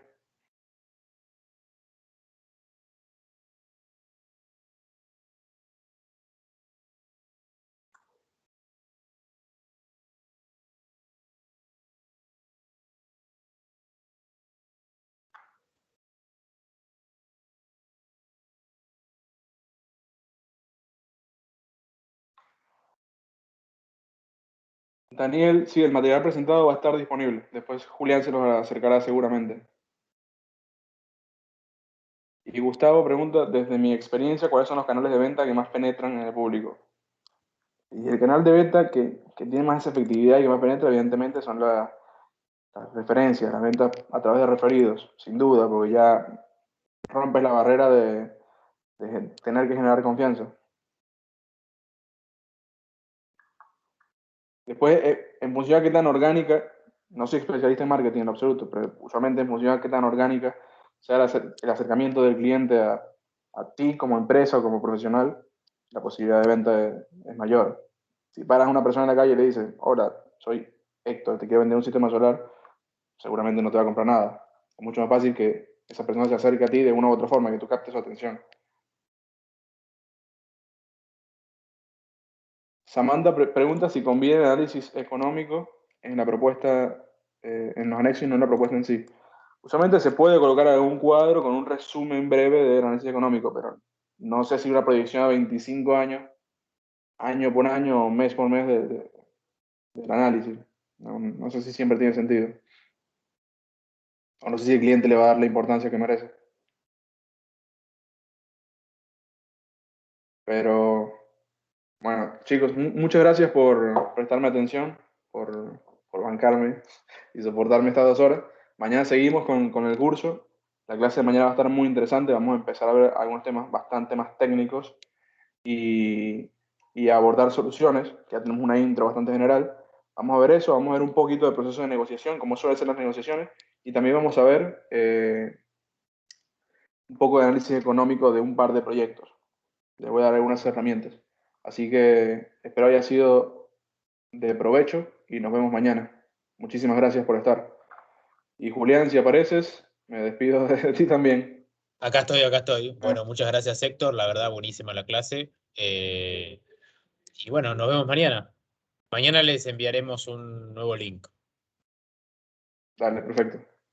Bueno, Bueno, y déjame ahí compartir. preguntaban varios, bueno, por la grabación, la presentación va a quedar grabada, así que no, si alguno se pierde alguna parte, la va a poder volver a ver. Bueno, hasta mañana. Hasta mañana. Chau, chau. Muchas gracias.